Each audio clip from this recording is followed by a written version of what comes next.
This guy was betrayed in the worst way possible. The girl destroyed him completely, and now she needs to pay. In this game, newbies are treated like trash and don't get any help. The protagonist was humiliated for being weak and couldn't find a party, but this girl was different. She said she was partyless and that he seemed perfect. When they left the city, the girl said he looked like a real knight in that gear. It took a single phrase to make the guy start imagining their future together. First kiss, marriage proposal, family, and then kids. But when they arrived at a secluded spot outside the city, the girl really touched his heart, literally, with her magic staff. As he fell, the player asked why she'd go so far just to steal his items, but the girl explained she didn't need trash loot like his, even calling him poor and saying he must be a beggar's kid to have such weak gear. When she finished destroying his pride in his heart, she PK'd him and said she was sick of losers. After eliminating the 1000th newbie player, the girl unlocked a secret class in the game. Now she is the first goddess of the game Chrono Life. Happy with her new class, she left while saying she had a mission to complete. The eliminated player faces a huge penalty. He respawns in the nearest city and loses half his experience and power. While remembering being treated as weak by everyone, the protagonist Jiwoo decides to risk everything and try to upgrade his weak starter items. He tries on his sword and fails miserably. Furious, he tries on his glove to compensate. He tries and fails horribly. After various hammer strikes, Jiwoo destroyed all his items and couldn't upgrade a single one. His life in the game was over and he could only cry, but then a twig fell near him. This is a free starter item for beginners, considered trash and common for other players to throw away. His intrusive thoughts took over as he looked at it. He tried once and it worked. The item was upgraded once, plus 1 extra damage. He tried again, and it worked. Irritated by the irony, Jiwoo decided to upgrade this piece of junk until it broke. His arm was out of strength when he landed the final hammer strike. The damn stick was upgraded to the max level of +199. Unable to believe it, Jiwoo got nervous and accidentally dropped the stick. When the item touched the ground, the game counted it as an attack, so the biggest explosion seen by humanity happened. An attack so devastating it almost split the planet in two. While staring at the destruction, various notifications popped up frantically in front of him. The player broke the record for players eliminated in a single attack. 850,617 players died. After accepting that he had the most broken power in the game, Jiwoo decided he was going to use this to get revenge on those who look down on him, especially the goddess girl. Jiwoo is poor. He doesn't even have money to buy new clothes. While walking, another player bumped into him, got furious, and threatened him. Jiwoo said, "You asked for it." Then he landed an attack with his stick. The player exploded and a part of the city was wiped off the map. People nearby realized he was the one causing this. Jiwoo was confident, but a system alert caught him by surprise. His item now has a durability of 3 out of 5. Only 3 attacks left until the item breaks. He hid in an alley to think. He has the strongest item in the world but can only use it 3 more times. Using this to PK people for revenge is a waste. This time he used his brain and decided to use it to become famous by defeating the strongest boss in the game. Upon arriving at the Valley of Death, Jiwoo hears a threatening roar. It's the strongest boss in Chrono Life, Urus, the 2-headed dragon. Urus tries to scare Jiwoo with his strength, but before he can finish speaking, he takes a hit that rips off one of his heads, leaving him in shock. Now the game has changed, and Urus wants to talk it out, but Jiwoo isn't interested in chatting. Since he only had 3 attacks left, he decided to defeat the most powerful boss quickly to power level to the max. So, he lands one more attack that leaves the dragon wrecked. Jiwoo laments that his powerful weapon is about to disappear, but at that moment, Urus sees a chance to survive, and says he has a proposal for him. Jiwoo, already out of patience, tells him to speak fast. Urus then explains about ego-class weapons. When a strong soul fuses with a weapon, it becomes the strongest in the game and has infinite durability.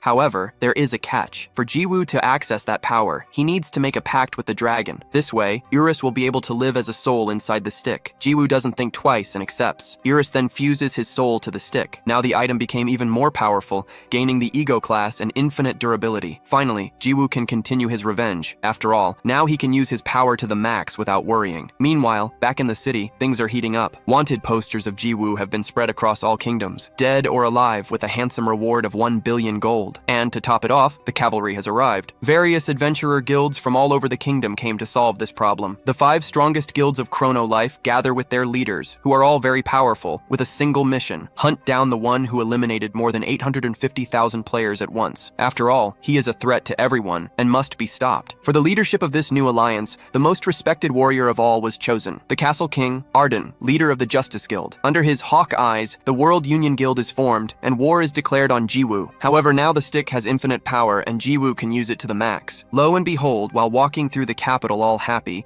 Jiwoo suddenly gets a scare. A type of creature comes out of the stick, but soon it speaks, revealing it's Urus, the two-headed dragon from the pact. Jiwoo thinks he became very cute. It's a pity only he can see him now. But hold on, not everything is sunshine and rainbows, and soon all this joy is going to end. Jiwoo picks it up and questions what it is. It was his wanted poster. The sight completely stuns him, and he notices that there are tens of thousands of posters just like it plastered all over the city, on every wall. Urus, on the other hand, shouts with joy. He says this was to be expected from his Hyungnim, who took down 800 people with a single blow, a feat he himself couldn't even come close to. Besides, the 1 billion gold bounty meant 1 billion in real cash, which was very fancy. Jiwoo questions how an AI like him can use slang like fancy, as that should be a violation of the rules. Urus replies that nobody cares, since he's already kicked the bucket. He then asks what his Hyungnim will do now, because with a bounty like this, users from all over the world will be coming for his head, suggesting that maybe they should just eradicate the humans once and for all. Jiwoo looks to the side, remembering when he dropped the stick on the ground, and then stares at the scattered posters. He thinks that in any case, the feeling isn't bad at all. He feels like he's become a celebrity. He announces that since things have come to this, he'll have to adopt the LHS style. Urus, confused, asks what that means. The protagonist explains that it's an acronym for loser hiding strength, an archetype where a powerful person pretends to be a loser. Urus questions why he would do that, arguing that humans would just ignore him, thinking he's a weakling. But Jiwoo says he just doesn't get it, and that this will be fun. He asks if Urus has never seen something like this before. In the eyes of others, he looks like a weakling, but he's actually the protagonist. He needs to enjoy his fantasy life to the fullest, until, suddenly, he's hit by an arrow. Urus is shocked. Jiwoo falls, spitting blood on the ground. He lays his head down while Urus flies over him, worriedly calling for his Hyungnim. On a rooftop, Hawkeye was watching, holding a rare, cyan-colored bow with a quiver full of arrows of the same hue. He calls out that he's hit the target. Below, his army runs toward Jiwoo, who remains on the ground as the troops of Arden Castle surround him. Hawkeye shouts, "In the name of the Supreme Commander of the 5 Guilds Union, I order you to bind this abominable man who murdered 800,000 people and throw him in jail." All the soldiers roar in response, ready to follow his orders. Urus, desperate,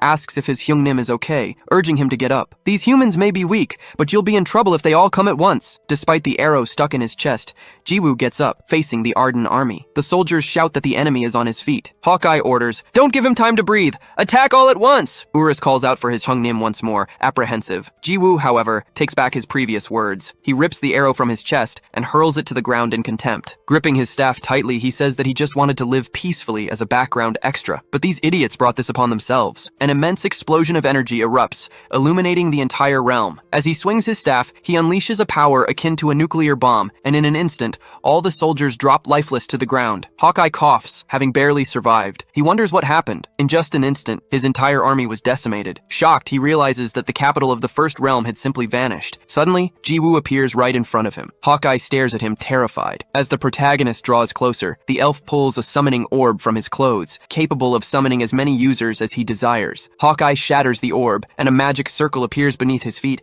as dozens of other portals open up all around. The elf shouts, "Answer my call, all members of the Union. Activate large-scale teleportation." Tens of thousands of people begin to emerge from each portal, and Jiwoo simply watches the scene, showing no reaction. The newly arrived soldiers surround him, revealing an army of millions from the World Union. There were approximately 3 million people, all summoned for a single purpose, to deal with Jiwoo. Hawkeye points at him and screams to his army, "Attack!" At his command, the warriors advance in unison. Seeing the tide of enemies, Jiwoo simply lets out a deep sigh. He then moves his staff to the side, and with a single motion, effortlessly cuts down an entire row of soldiers. Everyone in the path of the attack is completely annihilated. Urus watches, stunned. Jiwoo swings the staff to the other side and then thrusts it forward, decimating another large portion of the army. The dragon, Urus, is in utter shock. He remembers thinking that Jiwoo would be in trouble if they all attacked at once. To him, it was just common sense. After all, no matter how strong Urus himself was, even he couldn't handle millions of people at once. The World Union was no easy opponent. They were elite rankers from all over the world, and perhaps even Urus would lose if he brought his entire army into the fray. That's why he had concluded that the best course of action was to retreat. But now, he realized he had been completely and utterly wrong. Seizing the opening, a few soldiers from the crew's lineage charge forward,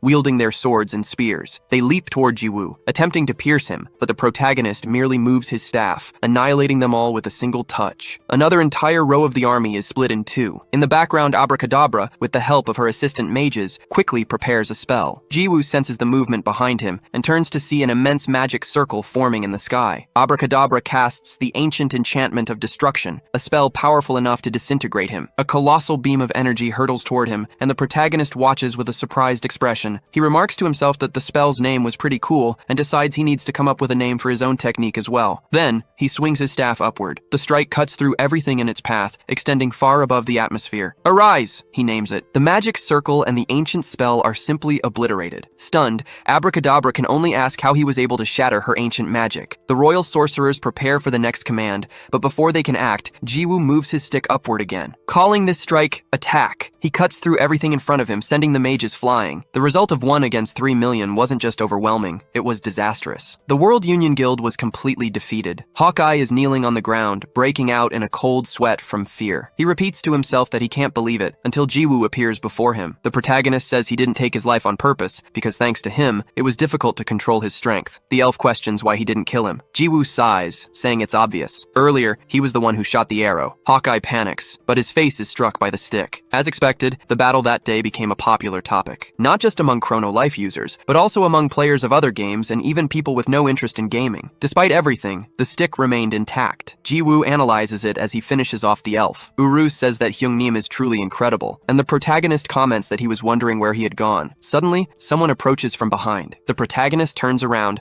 coming face to face with a girl. He wonders if there's still someone else left, thinking what a pain this is, until he recognizes her figure as familiar. The two of them stare at each other in the middle of the battlefield. However, the goddess of life just looks at him. Jiwoo feels anger welling up as he realizes who she is. No one had expected this reunion. The goddess of life smiles and says, "It's been a long time, Mr. Heyo." A vast expanse of the plains at sunset is revealed, covered with 3 million bodies and countless swords and spears scattered across the ground. And in the midst of it all, Jiwoo's reunion with the goddess of life. He thought the whole scene was quite dramatic. He remembers when she called his parents beggars, and his hand trembles with rage. He isn't sure if it's because it's the opposite of what he was feeling before, but he can't help but laugh. The goddess of life asks how he has been. She comments that it must be fate, as she didn't expect to meet him once again. Jiwoo replies that it's nonsense and that, just by looking at her, he can tell someone terrible was looking for him. The goddess smiles, wanting to know if that's the impression she gives. Jiwoo says that although he just wants to crush her, there's still something he wants to talk about, and asks if she dyed her hair. The goddess is happy he noticed, explaining that she took his life to change her class to the secret goddess of life, and that's why her hair color changed. Jiwoo stares at her coldly and sighs. Raising his staff, he says her job changed to goddess of life after she took 1,000 lives,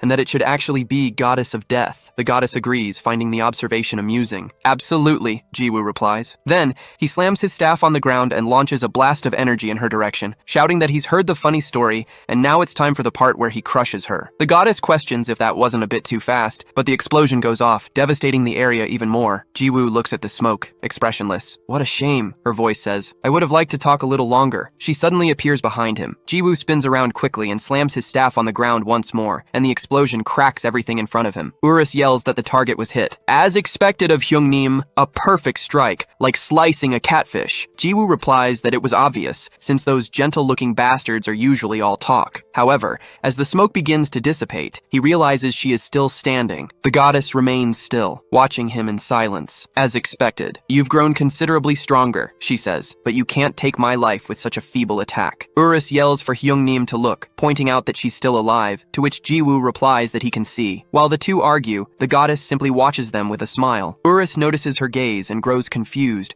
wondering how that's possible, since she's looking right at him. That's impossible! How can anyone besides Hyungnim see me? He exclaims. Jiwoo agrees that it is indeed strange. He's certain his attack was a success, so it makes no sense for her to be completely unscathed. The goddess scoffs, questioning if a mere human could ever harm a goddess. Jiwoo feigns surprise and brings his staff to his head, saying that now he's really angry. Then, he charges toward her at full speed. The goddess simply waits for the attack, which closes in rapidly and causes another massive explosion. Jiwoo gives her no time to breathe and attacks again, blasting another section of the area. He continues his relentless assault, fragmenting a part of the planet. Urus is impressed, commenting that the entire continent is shaking and that, at this rate, it will be destroyed for good. The goddess, however, tells him it's no use. With a smile still on her face, she spreads her wings and flies up above the protagonist. Urus is surprised, while Jiwoo begins to sweat, exhaustion radiating from his body. The goddess's wings dissolve into feathers that begin to float around her. She walks toward him and asks what Mr. Heyo would do, saying he must have been excited, thinking every day about how to take her life. She advises him to give up, because no matter how strong he gets or how much time passes, he will never be able to kill her. She repeats this, standing very close to him. Jiwoo stares at her for a few seconds, then closes his eyes, sighing as he looks up. He turns and takes a few steps back, The goddess asks where he is going and if he has finally given up. In response, the protagonist simply swings the stick a few times in the air. He says he was just seeing how hard he could swing it, thinking he might be able to snap it in two. The goddess replies that it won't work and that he will never be able to take her life, but the protagonist clarifies that his target wasn't her, but the entire planet. The goddess is utterly bewildered. Jiwoo explains that since he can't defeat her, he'll simply destroy the planet. That way, she'll either die in the explosion or be flung into the vacuum of space from the impact. The goddess stares at him in disbelief, questioning if such a feat is even possible for a mere human. The protagonist confirms, saying he will strike with all his might. He mentions that he did something similar earlier today, but he didn't even use his full strength. The goddess's expression turns grim. She argues that if he destroys the planet, he will die along with it, turning his act into a senseless suicide attack instead of revenge. She wants to know if he would be satisfied with that. Jiwoo, who had paid with his own life to learn, begins to laugh as he thinks about the truth of the game. The law of the jungle was all that mattered. He then tells her to listen carefully,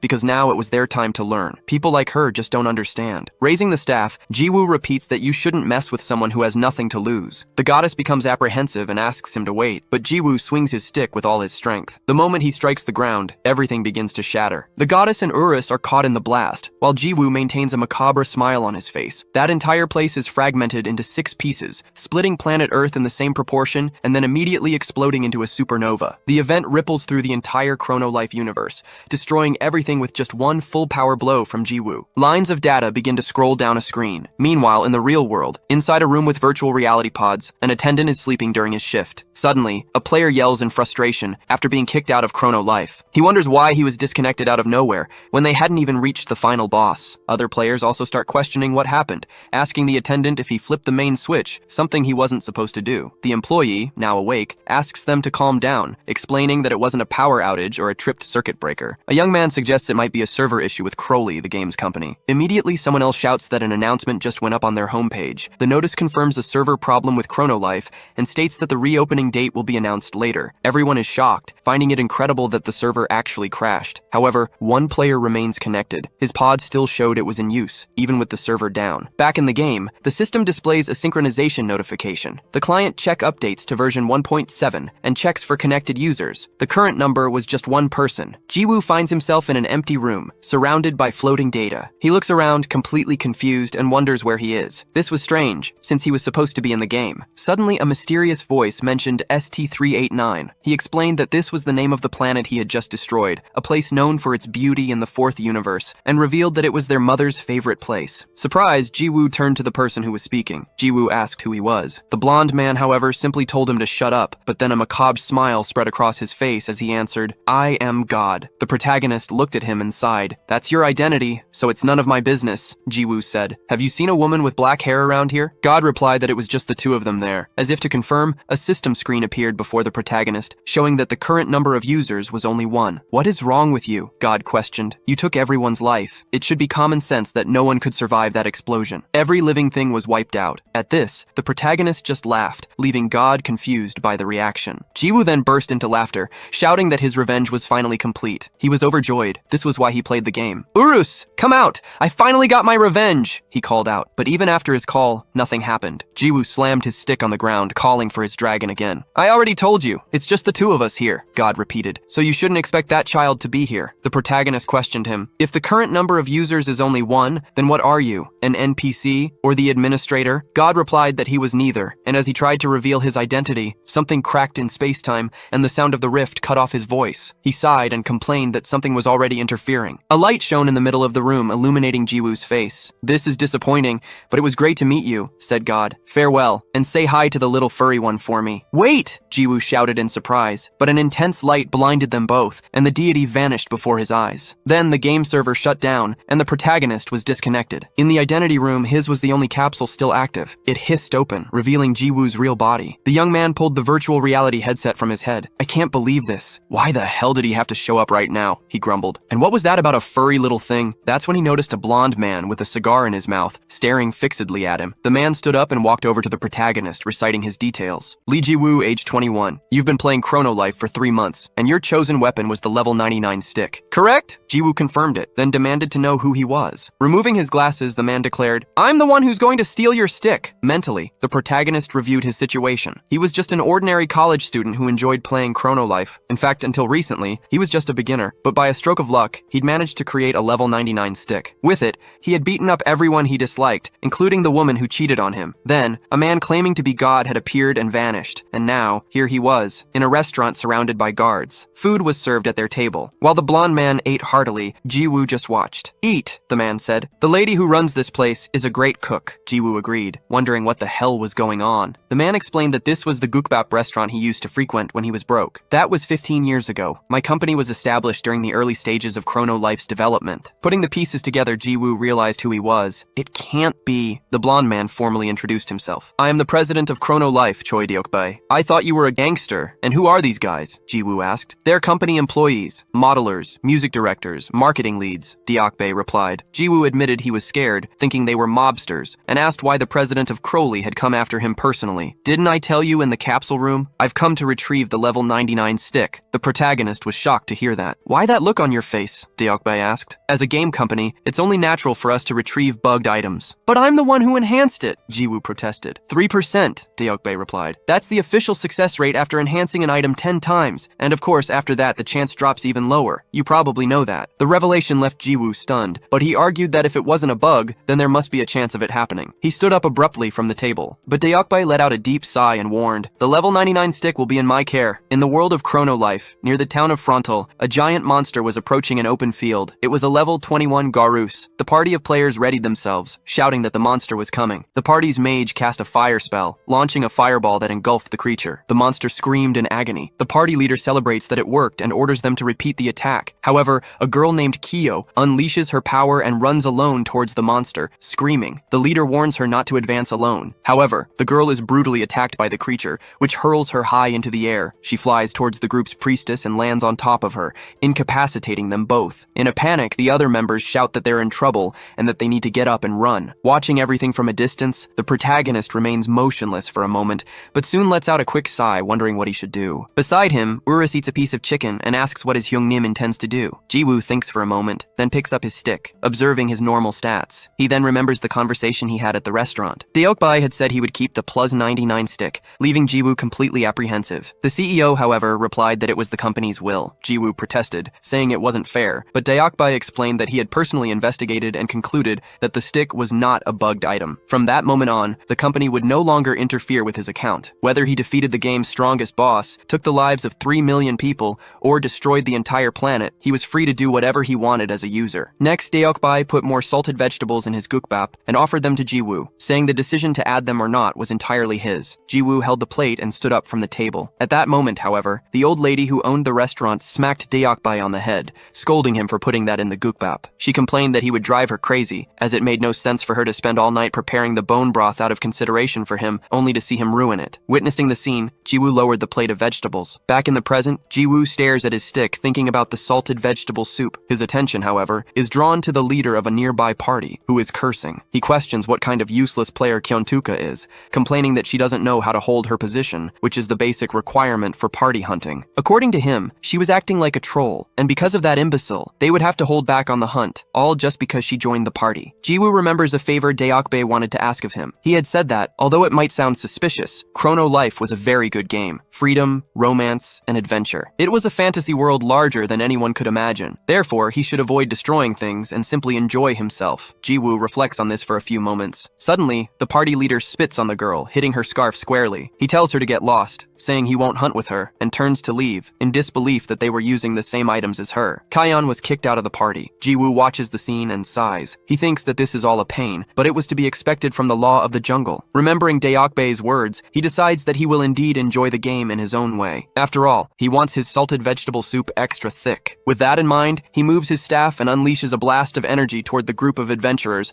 but stops the attack midway upon hearing a scream. Jiwoo looks back. Kayon was screaming that this game was shit, and that everyone could go to hell. She yells that those bastards have no eye for good things, and that they should know how great her weapon was, since she spent a lot of money to buy that sword. Jiwoo watches her, surprised, remembering when he said the same things about his own sword. Back then, people had also looked at him strangely. Kion then shouts that she doesn't need any of them, and that she won't join any party to hunt. She would do it alone. Jiwoo reflects that he no longer knows what to think either. Just then, the girl hears the sound of a monster that had appeared right in front of her. In fact, she was surrounded by many other creatures and freezes in fear at the sight. The creatures open their mouths, let out a roar, and run in her direction, getting closer and closer. Kion tries to protect herself, but Jiwoo appears in front of her, asking himself why he made that choice. He moves his staff, launching a powerful attack at the monsters. Everything in that direction is completely annihilated. As the dust begins to settle, Kion, who was protecting her head, quickly opens her eyes and comes face to face with the protagonist. Above him, the sky was completely clear, without a single cloud. Jiwoo wonders if he acted out of solidarity or pity, but concludes it was for neither of those reasons. He did it because it seemed fun. With that thought, he gives the girl a smile, leaving her utterly confused. The protagonist approaches her, thinking that in any case the situation was a bit complicated and chaotic. This, then, was the prologue to the story. He asks if they could hunt together. The girl, however, tells him to get lost, saying she doesn't hunt with newbies, and walks away while spitting on the ground. Jiwoo is left confused, thinking that this wasn't a very smooth start. Meanwhile, in the city of Seoul, people were living their daily lives, but always with their phones in hand. An event had captured the world's attention, an event that people now called Judgment Day. An incessant debate was taking over the global gaming community. Everyone was asking who the player was that had taken the lives of 800,000 people. Was he a god of battle, the strongest in Chrono Life? However, one man declared that it was all a sham. He questioned how someone could be the strongest, claiming it had to be just a bug or a disgusting hacker. This was a fairly reasonable opinion. After all, fighting against 3 million enemies made no sense at all. It was a number that couldn't be overcome with just stats and control. The community cried out for justice, demanding that the hacker be banned forever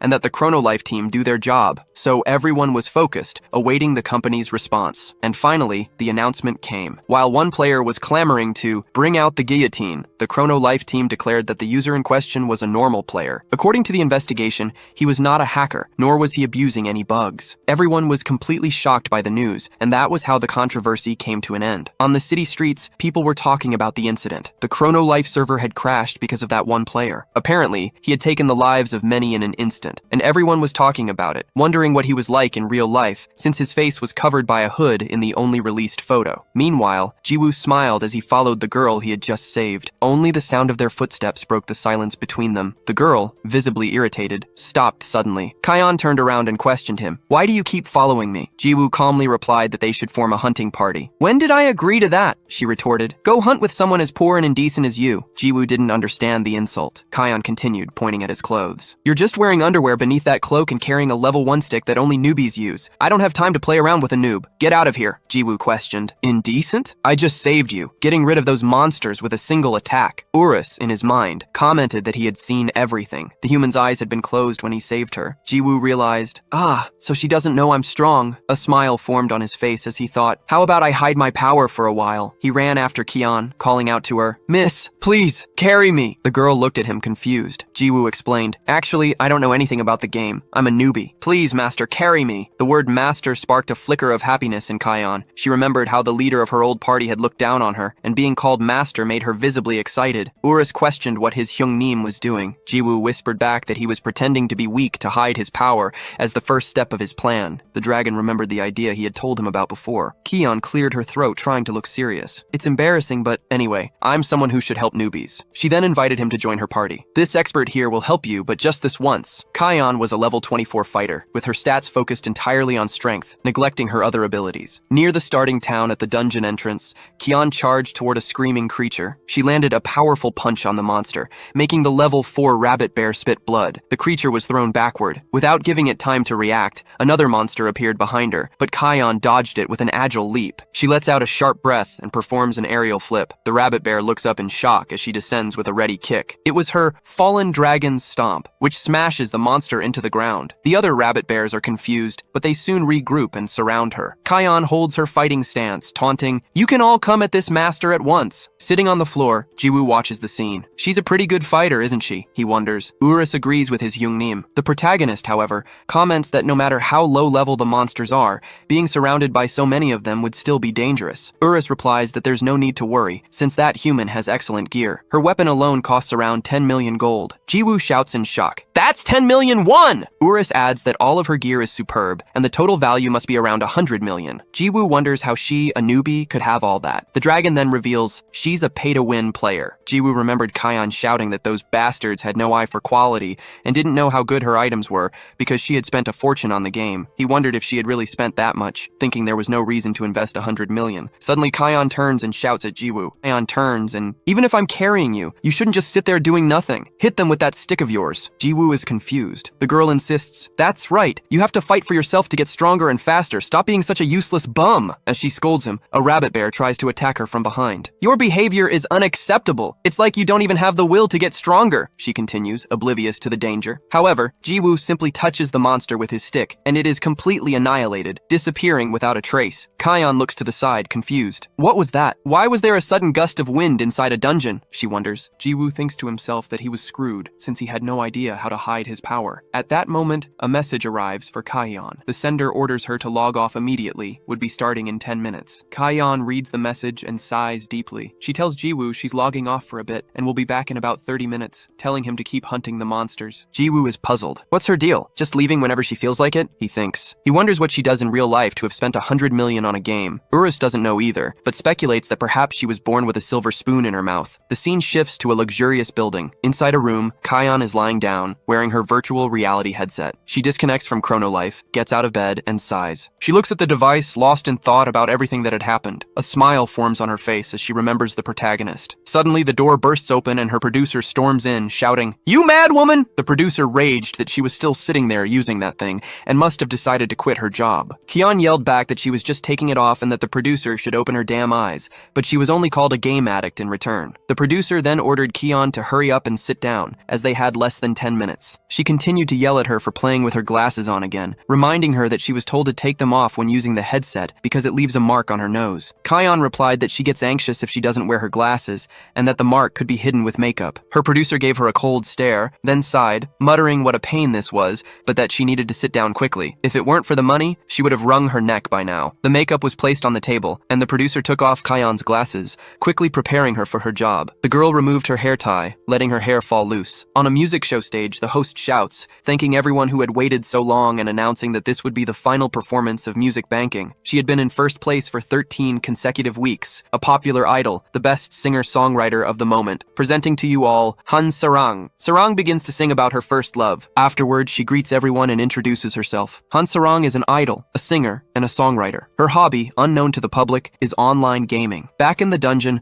the rabbit bears start running toward the protagonist. Jiwoo says he needs to practice a bit before she gets back. Urus asks what kind of practice that would be. The protagonist replies that if he wants to hide his power, he needs to learn how to control it. In other words, he's going to try attacking without killing. The image of a massive explosion extends out from the planet. A divine being watches it all with a smile, commenting that the idea of attacking without killing sounds like a lot of fun. He turns to a motherly figure, an immense sun at her back, and asks if she agrees. Han Sarang was a second-year high school student. She entered the music industry at a very young age and had a difficult, unpopular start, but now she has established herself as the top singer-songwriter of today. A journalist congratulates Sarang, saying he can't believe she's won first place 14 times in a row. He says he loves the sad lyrics of her debut song, based on the story of the Little Mermaid, and wants to know how she manages to write such moving lyrics. Sarang replies that she likes to stay home alone, so she reads poetry collections and sometimes even fairy tales. The journalist notes that this must be why the song has that title, and Sarang adds that her producer asked her not to talk about the fairy tale, as it would be embarrassing and a rather childish hobby. The interviewer is charmed, along with the entire audience. He exclaims that this is very interesting, and the girl thanks him. Her producer watches from a distance, complaining that the damn schemer was fooling the entire country, and that it was all an absurd lie. The hobby the public doesn't know about is that she loves to play games. In the interview, the host comments that Sarang is also popular for her acting,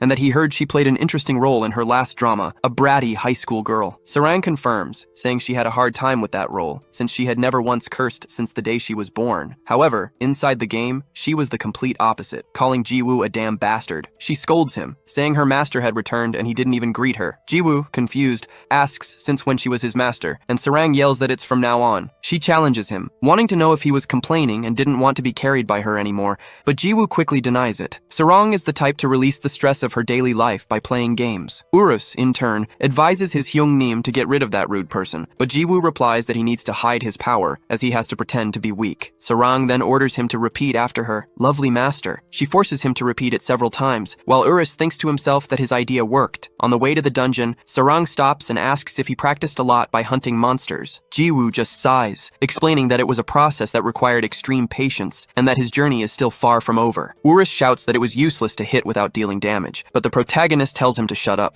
Sarang laughs, commenting that he's an eccentric newbie, and that she was looking forward to this. She then notes that she still doesn't know his name, and asks what the underpants guy's character name is. Jiwoo is surprised, thinking he had already told her, and tries to say his name, but the girl interrupts him, announcing she can just call him Underpants. "That sounds good," she says. The protagonist, frustrated, asks why she wanted to know his name then. Meanwhile, some people are spying on the pair from a distance. A bearded man says he found her. His subordinate asks what they should do, and the leader replies that they must gather all the guild members in that dungeon, because today they would demand justice. Further ahead, a rabbit bear rises. The level 22 monster approaches the girl. Sarang orders Underpants to go, and the protagonist obeys like a puppy, approaching the monster as they both scream. The protagonist plays dumb, approaching like a complete idiot. Then, he slowly brings his staff forward, meticulously touching a single hair on the creature. Suddenly, the rabbit bear is wounded, its head brutally crushed. Without understanding anything at all, it falls to the ground. However, its HP doesn't reach 0, with only a single bar of health remaining. Jiwoo is pleased that the monster is still alive, reflecting that his hit-without-killing strategy was a success. Sarang celebrates, saying he defeated it on the first try and has gotten very strong. Suddenly, a dagger flies in her direction. Sarang senses the danger and quickly grabs Jiwoo's shirt to pull him away, deflecting the weapon with a precise kick. The bearded man catches his dagger back in midair, his face contorted, and comments that she's incredible, but that she should give the credit to her gear. Sarang questions him, asking who he is. The man, called Mr. Kim, asks if she has already forgotten his voice, feigning hurt. He reveals that everyone there are members of the Halasan Guild. Upon hearing the name, Sarang repeats it with contempt. Mr. Kim jokes that it's been a while and now wants to know what the two of them are plotting. Then, he orders his subordinates to attack. Sarang warns Jiwoo to get back, as it's dangerous, and assumes a battle stance. The assassins charge forward with their weapons drawn. With a swift movement,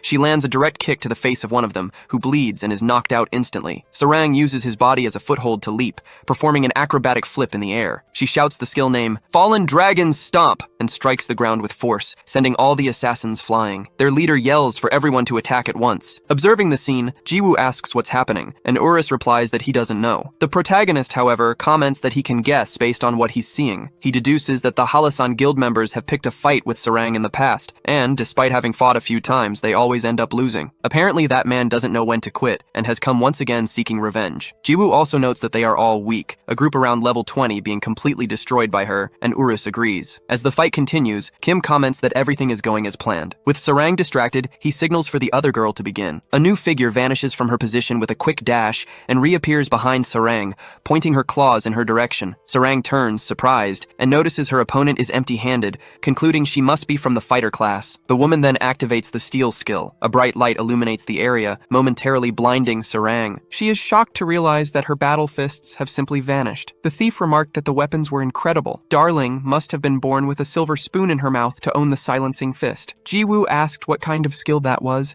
and Urus replied that it was steal from the rogue class. However, he found it strange, as the skill wasn't supposed to be that overpowered. Jiwoo scoffed, saying he didn't care since she had nothing to steal from him. After all he had was his underwear and his cloak. But then, he remembered the existence of his stick. Jiwoo glanced to the side with a terrified smile. He then shot to his feet and ran off, screaming in fear. Kim remarked that, come to think of it, there was someone else there, but they weren't worth worrying about. Just one look at the kid was enough to tell he was a rookie with nothing of value. As Jiwoo backed away, the thief grew excited. She tossed the fists to Kim, saying that he might not know it, but stealing from someone who has nothing is even more fun. In an instant, she appeared in front of the protagonist, calling him darling, and asking where he was off to. Jiwoo was startled as she pointed her hands at him, thinking this was no time to hide his power. He gripped the staff and attempted a quick slash, but to his surprise, nothing happened. Everyone was stunned, including Urus. When the smoke cleared, Jiwoo was empty-handed, his main weapon gone, staring at the thief. She simply informed him that the stick was all hers now, making the protagonist break out in a cold sweat. She threatened to steal his hood, saying that, except for his underwear, he'd be left completely naked. Suddenly, a shadow fell over the thief's face. The girl wondered what it was. She then saw the true form of Urus before her. The entity questioned how an arrogant mortal dared to wield him without knowing who he was. The girl fell to the ground, utterly terrified, dropping the weapon near the the protagonist. Jiwoo looked at his stick and picked it back up. The system announced that Urus's soul refused to acknowledge the enemy and that the protagonist was the weapon's true owner. Urus emerged from a part of the stick, questioning how anyone dared to try and claim him, stating that no one could possess him, except for Hyungnim. It seemed the thief had overestimated herself. Jiwoo then touched his head. He patted the dragon's head, making him embarrassed. The thief, trembling in fear, coughed and backed away from the protagonist, unable to understand what had just happened. She wondered what that was. Was it a ghost? No, it felt too real for that. Kim asks what her problem is, wondering if she's forgotten her job. The thief stands up, retorting that wouldn't happen, as she is a professional mercenary who only cares about money. At that moment, Sarang approaches, shouting, and tries to land a kick on the girl. "Give me back my weapon, you little thief." The thief dodges and comments, "You scared me." What a fierce surprise attack. However, I'm afraid you're after the wrong target. The weapon is over there. Watching the scene, Kim clenches his fists with a smile on his face. Sarang complains, calling them bastards and promising to take their lives, but she suddenly begins to fall, fainting after a touch from the protagonist. Jiwoo explains that this is his skill, strike without killing. The confused thief asks what he's doing and if the two of them weren't together. The protagonist simply replies that he was hiding his power. "What the hell are you talking about?" she questions, but is immediately struck by a blast of force from him. In an instant, all the assassins are defeated with ease. The thief is bewildered by the sight and asks, "Darling, did you do this?" Jiwoo hits her on the head with the stick, replying, "Yes, I did." The thief's HP drops to a single bar. Jiwoo uses his strike without killing skill again and says, "I've been through a lot of shit, so I've become much stronger mentally. However, just a moment ago, because of you, I nearly had a heart attack trying to move my stick." His power explodes, devastating everything around him. Sarang suddenly wakes up, lying on the ground in an open field, feeling a bit confused. She gets up, startled by the situation. From behind a tree, Jiwoo asks if she's awake. The girl is surprised and calls him Panty Boy, wanting to know where they were and what happened to those guys. Jiwoo replies that they are near the dungeon and that the enemies have left. "What do you mean? And why did I suddenly faint?" she questions. It's then that Sarang notices the fists in her hands. Realizing her weapons were back, Jiwoo asked if it had been the Halasan Guild, wanting to know what kind of job they did, who they were, and what they were up to. The girl blushed at the question, wondering why he was being so nice and if, by any chance, he wanted to go to hell. But soon after, she sighed with a smile on her face. She said she would tell him since he got involved because of her, and then asked if he had ever heard of the term pay to win. Jiwoo asked what that was. Urus explained it was a term used in online games. The protagonist wanted to know how he knew that, since he was just a game NPC, and Urus replied that he had looked it up on Wikipedia. He began to explain it exactly as it was written on the site, but Sarang interrupted him and simplified it. They're users who spend billions on games. That's basically what it means. Jiwoo asked if she was talking about the Halasan Guild, and the girl confirmed, saying they were all that type of people. She explained that a few months ago, she had bought those fists by chance at an auction, and one day, the Halasan Guild started hunting her to try and steal them. However, they're a bunch of old thugs and their skills are crap, so I won every one of our encounters. Anyway, how did you get these back? Did you steal them from them? Jiwoo replied that they just left the fists there and went away. Maybe they had forgotten them. The girl said she didn't know what had happened, but she was sure they would come after her again, as that crazy old man's obsession was no joke. Jiwoo commented that it was a bit strange, and asked why they were so insistent on getting her weapon. Sarang replied, questioning if it wasn't obvious, since the fists cost 10 million gold. The protagonist retorted that for that very reason, it was strange. These old guys spend billions and they're obsessed with a 10 million gold weapon? There's definitely more to this story. Later, at the Halasan Guild's hideout, Kim's blood splattered across the room as he was wounded, falling to the floor right in front of his leader. Kim cried out that he was sorry and begged for another chance,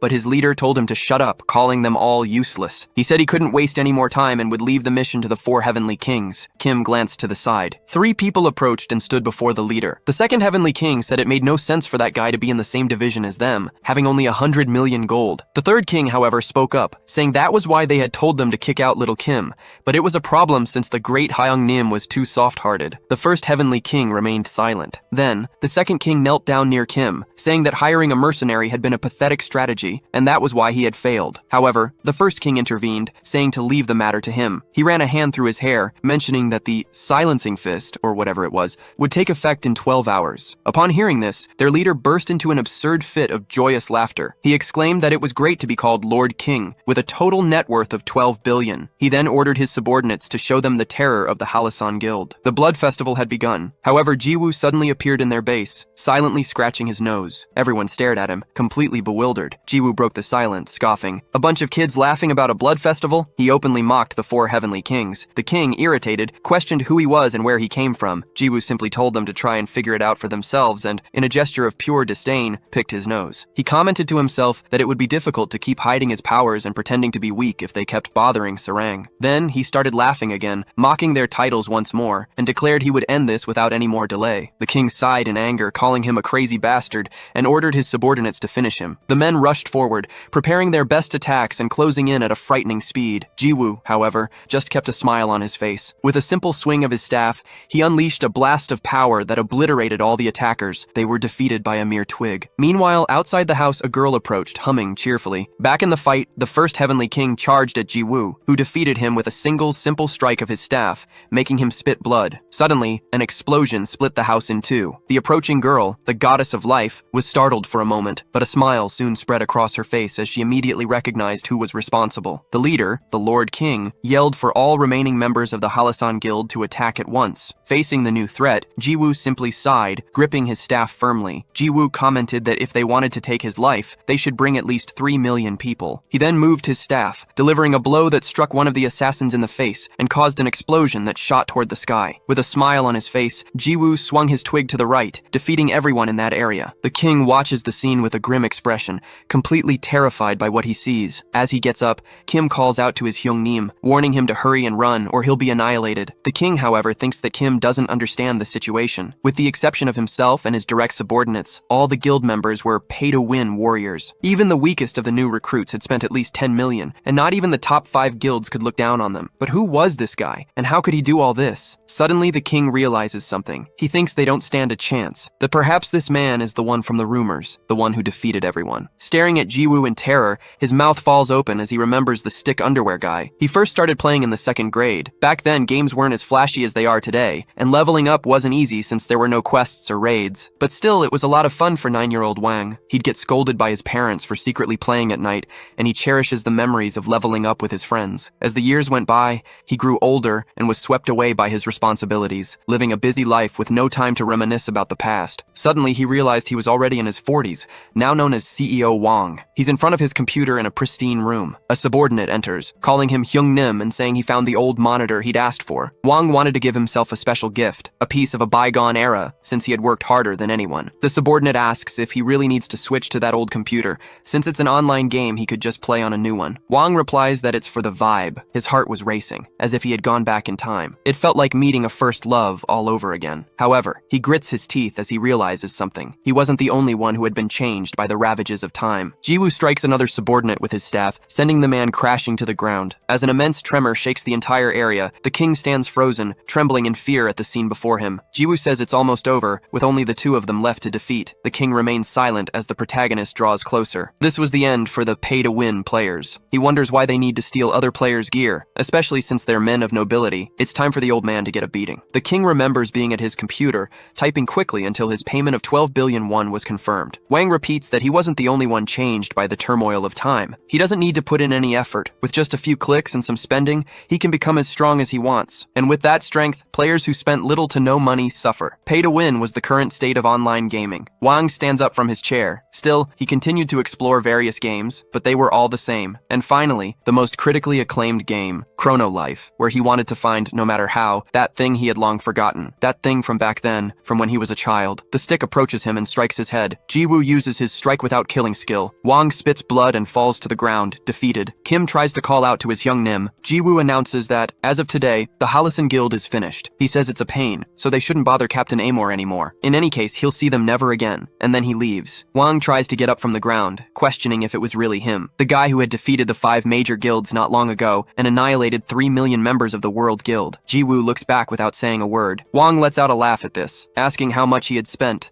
as he must have used a lot of money to achieve that strength. However, soon he too will realize that all his efforts so far have been to fight for something that doesn't even exist. From a distance, Kim looks at his Hyungnim. Jiwoo replies that he doesn't know what the hell he's talking about, but that he also spent a hefty sum. Wang asks how much it was, thinking it could be tens of billions or even hundreds of billions of won, but the protagonist replies that he spent 55,000 won on the warrior's starter pack. Wang is stunned by this and left speechless. The protagonist continues to walk away. A smile spreads across Wang's face as he repeats the amount, 55,001. He remembered his childhood, when he used to play Ragnarok, and then he began to laugh excitedly, bursting into a fit of laughter and leaving Kim completely confused. Wang asked how many games they had tried after Ragnarok, and Kim replied that it must have been about 8. The boss kept laughing, saying that game was a lot of fun. Chrono Life was indeed divine, the goddess of life confirmed as she appeared. Hello everyone from the Halasan Guild, it's a beautiful night. She looked around. It's been a while since I've been here, but the guild's hideout is in terrible shape. She turned and asked, and what about that thing? Did you manage to prepare it? Wang replied that the preparations were going well, but she cut him off, asking why he was dwelling on the past. The man said he was out of it, as their agreement to cooperate ended now. The goddess of life was surprised for a moment, but then she smiled. Is that so? With a swift movement of her scepter, she sliced through the air. Kim watched the scene terrified and open-mouthed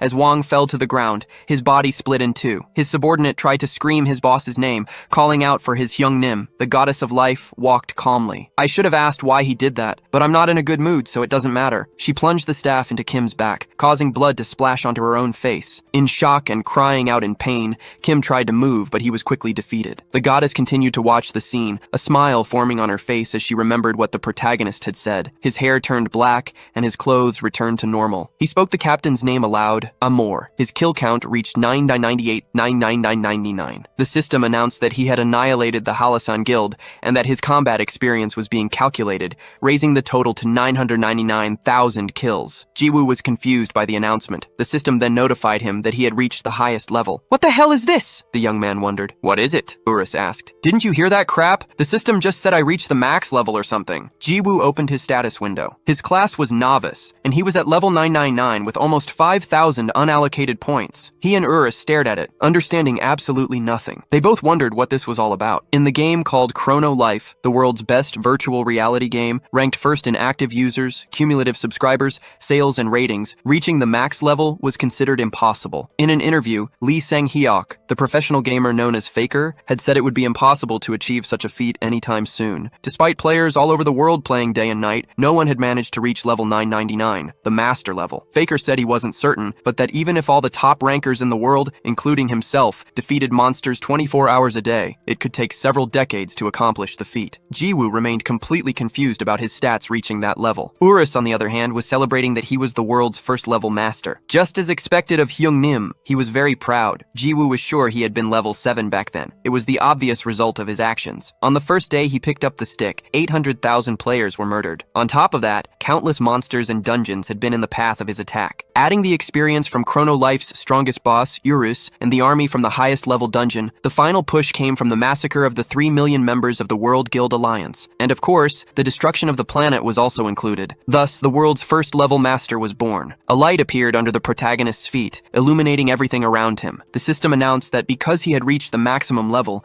the player would enter a transcendental space, teleporting him away. In another corner of the city, Sarang was lying down, looking at the sky and doing nothing. She muttered that she was bored and that this whole thing was starting to piss her off. She stood up, wondering where that underwear-wearing bastard was. He had told her to wait a bit, but the sun had already set. She thought for a moment more, remembering he had mentioned the Halasan Guild, and that she was supposed to tell him everything about them. Sarang sighed and lay down again, shouting, "Whatever, this gentle master will wait 1 more hour." On a piece of land floating in space, Jiwoo found himself in the center of a strange temple. He wondered where he was, looking up at the sky without understanding a single thing. He wondered why he was being dragged all over the place lately. It had been the same when he met God and Diokbai. Suddenly, a voice welcomed the human child. "I never imagined we would meet so soon. You are truly extraordinary." That voice echoed, making everything around it tremble. The being introduced himself as the guide of transcendence, the god of class, welcoming him. He praised him for taking the first step on that arduous journey, stating that his efforts to reach the master level as a novice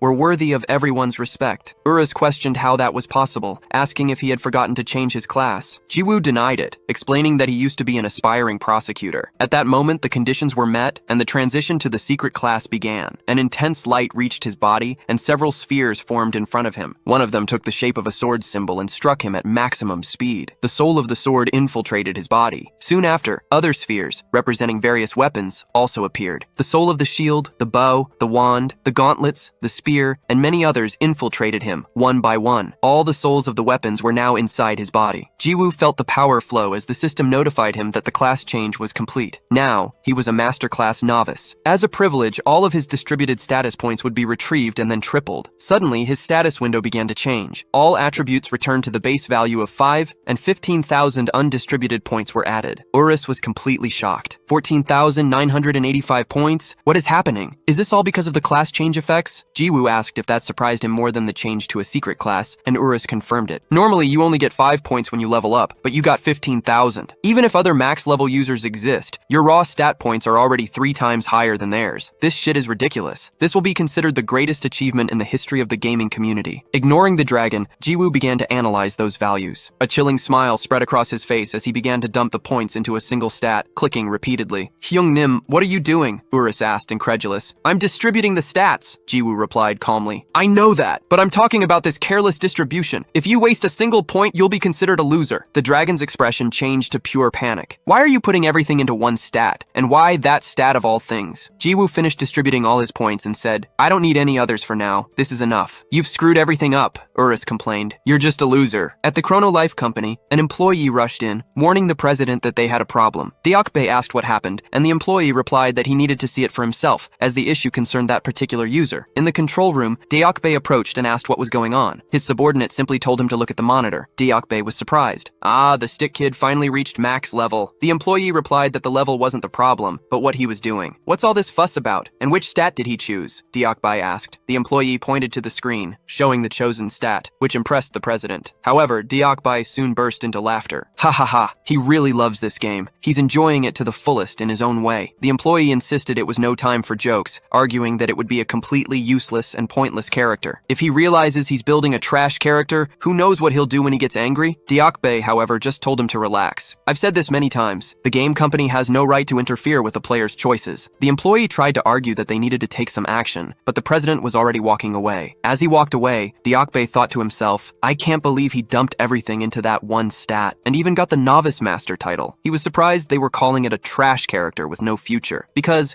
in the history of virtual reality games, the worst, and at the same time, the strongest character has just been created. Back in the game, Jiwoo finished his stat allocation with a smile on his face. The god of classes then manifested. Transcendental, listen. This is the final step of the guidance. You have an important choice to make. The right to one of the transcendental weapons I wield will be granted to you. Jiwoo was delighted. How lucky. If it's free, there's no way I'm turning it down. He wondered which of the weapons he should choose because, to be honest, they all looked incredible. He thought for a few seconds and then announced his decision. Jiwoo held out his hand and commanded, give me all of them. The divine being didn't react at first. Then it addressed the human child, stating that it could not fulfill such a request. Excessive greed leads to unnecessary wrath. Choose wisely. Jiwoo cut him off. Are you going to give me everything now, or would you rather I beat the hell out of you first? Everyone watching the scene is left in complete shock. Back in the control room, Deokbae takes the cigar out of his mouth. He is also in shock, thinking, this guy is a complete madman. The god of classes doesn't answer, but a system notification announces that he is furious. The god of classes expression changes completely. Their relationship has now turned hostile, and the deity moves in for combat. Jiwoo holds his staff and says he understands, as the god was clearly asking for a beating. Both of them prepare to fight. A shield flies toward him. Jiwoo wields his staff to defend himself, but the object hits him with tremendous force, smashing him into the ground. Urus calls out for his Hyung-nim, shocked. The god of classes in turn laments, I never thought I would take the life of a transcendent with my own hands.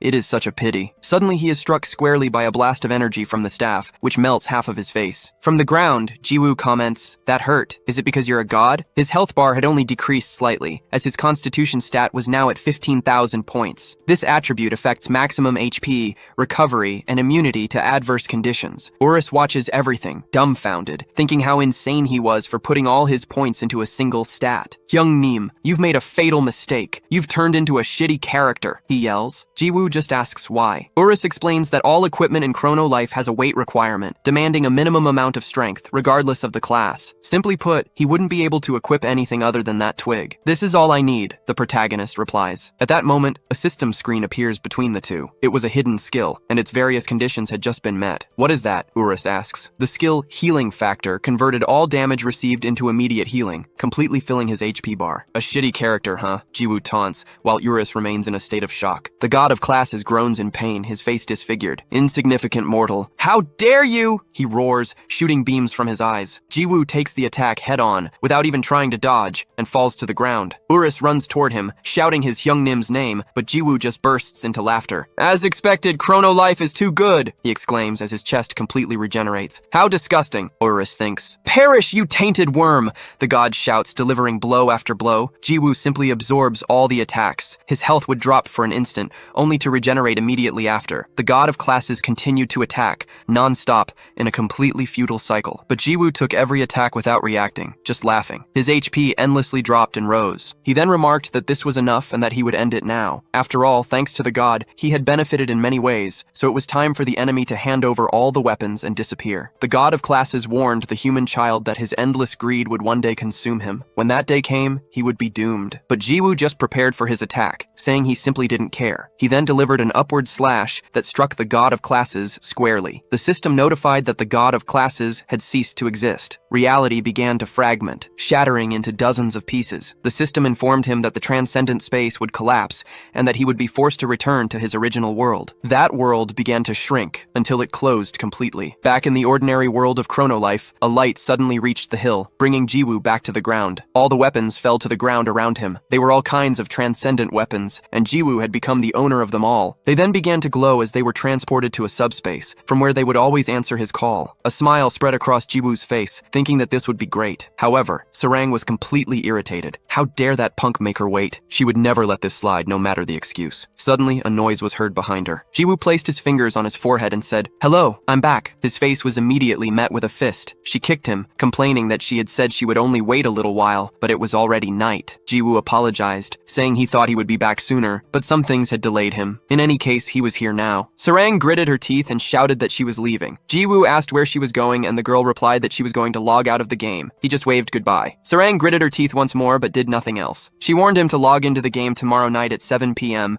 which was when she got off work, and if he was late again, she would take his life for real. Jiwoo watched her disappear from the game, commenting that she still did whatever she wanted. Urus then asked about that development. Jiwoo stood up, announcing that he was also leaving, as it was already past midnight in the real world. The system asked if he wished to log out, and Jiwoo confirmed. Outside in the identity room, Jiwoo walked out as the attendant thanked him and asked him to come back another day. The protagonist let out a quick yawn. He thought the day had been great and that Chrono Life was really fun. Furthermore, he began to wonder how much he could sell the transcendent weapons for. Being the first items of their kind, they would probably be worth a lot of money. However, he wondered if they were tradable items, as it would be a huge disappointment if he couldn't sell them. His attention was drawn to a shop behind him, and he wondered if he should get a bowl of gukbap. However, upon looking at his empty wallet, he decided against it. He continued walking, saddened, thinking about how tired he was of being so poor. The game's monthly fee kept rising, and he would need to pick up more shifts at his part-time job. As he walked through the city, he suddenly stopped. Wait a minute, he muttered to himself, remembering Urus mentioning that the total cost of the equipment would be 10 million, and that the rest of the set would reach 100 million won. An idea sparked in his mind. What if he could sell the game items and exchange them for real money? With this realization, Jiwoo turns and runs back to the identity room. All rankers in Chrono Life knew of a forbidden place, the intersection of life, the tomb of all mortals. It was the highest level hunting ground in the game's history, one that no one had ever managed to conquer. For unknown reasons, it was kept secret, and it was there, in the Valley of the Undead, Urus's domain, that Jiwoo now found himself. Urus, dressed in an impeccable butler outfit, welcomes Jiwoo to his home. The hunter, however, keeps walking and ignores him, a smile spreading across his face as he announces he'll be in his care. Urus agrees and asks Hyung-nim to enjoy himself as much as he can. Jiwoo declares that he was so blinded by revenge, he didn't even think to pick up the items he'd left behind, but today, he would make good use of them. Urus, the dragon, just thinks to himself that he feels sorry for his friends. Suddenly, a blast of energy descends upon the area. Amidst the smoke, Urus's army emerges, advancing on Jiwoo from all sides. Jiwoo smiles. At that very moment, his life of misery was coming to an end. He was going to make a hell of a lot of money because he was about to get rich in an instant. The Valley of Ghosts, the highest level hunting ground, was completely obliterated by the Stick Strike. Turbot of Despair, Lapis of the Abyss, and Trishan of the Dawn, the three strongest in Urus's army, were erased from existence in the same manner. With just 2 attacks, all the monsters in the valley were annihilated, and their weapons dropped to the ground. Valuable items rained down. Urus commented that it was all over in an instant, and that they had made out quite well. Jiwoo, however, questioned if it was really over, stating that it was just the beginning. Confused, Urus asked what he meant. The hunter then pointed to the smoke, telling him to look, as the monsters had already reappeared. This was a phenomenon where monsters, after being killed, would respawn after a certain amount of time. However, special entities like the two-headed dragon, Urus, did not. Jiwoo said it was his first time selling items, so he planned to repeat the process at least 100 times. And just like that, another explosion echoed through the valley. In the past, there was a very interesting lecture at Harvard University. The lecturer asked the audience if they all knew Bill Gates, the richest man in the world and founder of Microsoft. He explained that even if Bill Gates found $100 on the ground on his way to work, he wouldn't pick it up. The reason? It would be an economic loss for him. It takes 2 to 3 seconds to bend down and pick up the money, but in that time, he earns at least $150 per second. In other words, he would be losing about $200. However, back in the Valley of Ghosts, the situation was different. With all those items piled on the ground, forming a huge mountain, the time it took to farm 100 waves of monsters was about an hour, including the cooldown time. In total, the accumulated value of the items on the ground was about 15 billion won. According to the lecture, Bill Gates earns approximately 500 million won per hour. In a single moment, a young part-time worker from South Korea had exceeded the hourly income of the richest man in the world. The next day, in the city of Seoul, a saleswoman at a Gucci store was thanking Jiwoo. "Thank you for your purchase. Please come again." He walked out of the store wearing an outfit that cost over 3 million won, having also bought a new car and all sorts of luxury goods. People on the street stared at him in awe, with some commenting that it was the first time they had ever seen a Lamborghini. Jiwoo took off his 2 million won sunglasses and, as he drove away from the area, told himself it was time to show off. He floored it and crashed into a lamppost just moments later. Shocked and with a panicked expression, he yelled, "My 400 million won Lamborghini!" A few minutes later, however, he showed up with a new car, commenting, "Whatever, I can just buy another one." Meanwhile, at the Chrono Life building, Deokbai lit an expensive cigar, placing a hand on his head as he grumbled. He then told the employee to continue with the report, and the man agreed, summarizing that the company was ruined and they should flee. Deokbai asked if there was any way to unblock that bastard's transactions, but the employee stated that at this point, it was impossible. The chairman continued to complain until his cell phone rang. He answered, already grumbling about his life. On the other end of the line, Jiwoo asked how the chairman was doing, commenting that he was on his way to spend more money and that he must know the feeling. Jiwoo taunted him further, saying he was thinking of doing a good deed and that perhaps the chairman was in need of something. Deokbai then screamed, blaming that bastard for everything. Jiwoo wondered aloud, ironically, if something had happened, then hung up. He wondered what he should buy next, since he'd already acquired all sorts of things. However, he felt that a highlight, a true high point in his life, was still missing. Suddenly, an idea struck him, and his eyes widened. He got ready to drive, thinking to himself that he couldn't believe he'd forgotten the most important thing. In an incredibly expensive building, Jiwoo let out a laugh like a cartoon villain. He announced that his penthouse was of the highest quality, super luxurious, and that everyone was welcome to his new home. Finally, he had achieved the great highlight of his life. But then, he remembered the first thing you're supposed to do when you move. He rang a neighbor's doorbell holding a rice cake in his hands. A female voice from inside asked who it was. Jiwoo replied that he was the new neighbor who had just moved in and brought some rice cakes as a gift. The young woman on the other side sounded confused and asked him to wait a moment, please. The door opened and Jiwoo, with a smile, began to say that he hoped they would get along, but he froze when he saw who it was. Apparently, his new apartment hadn't been the real highlight. Sarang was standing in her doorway. They both stared at each other, instantly remembering the game. This moment, this was the highlight of Jiwoo's day. Back in the game, in the Valley of Ghosts, a being approached, stopping before the entire army of Urus. The being simply extended its hand and, with chilling indifference, destroyed the entire army, turning it to blood. The three strongest warriors of Urus's army appeared, calling him an arrogant human as they advanced on the figure. But the man simply stated that the stupid bastards couldn't even recognize their own master. He unleashed 3 spikes from his back, channeling his power. In an instant, all of Urus's strongest warriors were pierced and annihilated. That monster began to absorb them like a leech, causing all the other monsters to panic. The being remained motionless, thinking that all must perish. Now the 3 strongest of Urus's army could no longer respawn. A system notification announced that he had absorbed the target's levels and stats. The data of Urus's strongest warriors had been completely deleted. The monster just stared at them with a cold expression, remembering the moment Urus lost his first head and gritting its teeth at the memory. When Urus entered his soul form, he had wondered where his other head could be. The being then revealed its identity. It is the lost head of Urus, which exists to ravage humanity. He is Urakan. Meanwhile, the most famous idol in the industry, Han Sarang, whose name in Chrono Life was Amor, appeared. Jiwoo was stunned to see her, thinking that this was his first time meeting Captain Amor in real life. Han Sarang thanked him, saying she would eat it all. Jiwoo looked at her, surprised, but soon realized it was the famous Han Sarang, whom he hadn't recognized. The door closed and Sarang headed inside. Her Nuna asked what that was, and the idol replied that it was a rice cake the neighbor had given her. She glanced aside, thinking she had seen him somewhere before. She then told her Nuna to eat, and her Nuna thanked her. The two hadn't recognized each other,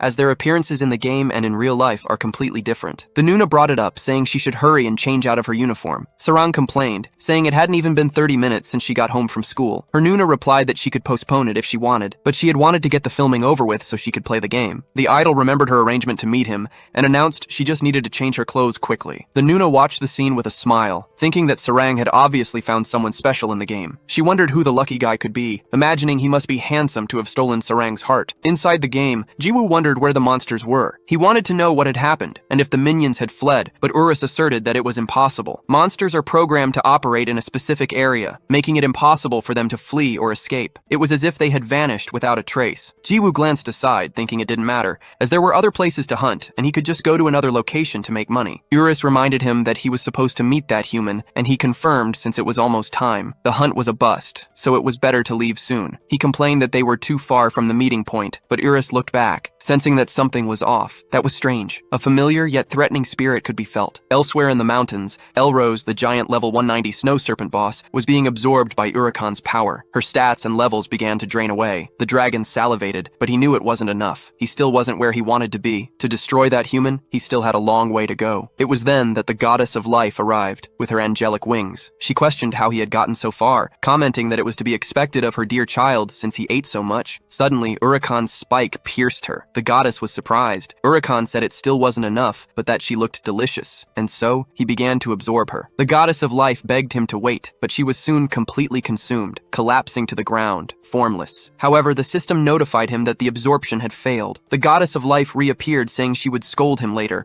because you can't give mommy a scare like that. She even joked, asking if he was going through puberty. Urakan wondered if it was some kind of hallucinatory magic, as he was certain he had swallowed her. The goddess, however, said that wasn't important. The dragon concluded that she wasn't food he could devour, and demanded to know her true nature, since they both had the same scent. The goddess of life then pointed toward a city in the distance, telling him there was plenty of food there. She told him to eat as much as he wanted. Urakan began to salivate. The goddess of life maintained her smile, watching the dragon become crazed with obsession. He spread his wings, as if in a trance, and declared that he was Urakan, and his purpose was to annihilate humanity. Then, he flew far, far away. He landed atop a building in the city. The players around them wondered what the creature was and what was happening. Without warning, one of the players was pierced in the chest by a spike and absorbed in front of his girlfriend. In a panic, she cried and screamed in agony. All the other players were struck by the spikes, absorbed en masse by the dragon. A sickly expression crossed his face as he salivated, absorbing everyone's levels and stats. The players had become his food. The starting village, a place where both beginners and veterans gathered, filled with new users and high-level rankers, was completely deleted by the dragon. At the Chrono Life company, an employee burst through the door, announcing they had a problem. They were receiving a flood of user complaints,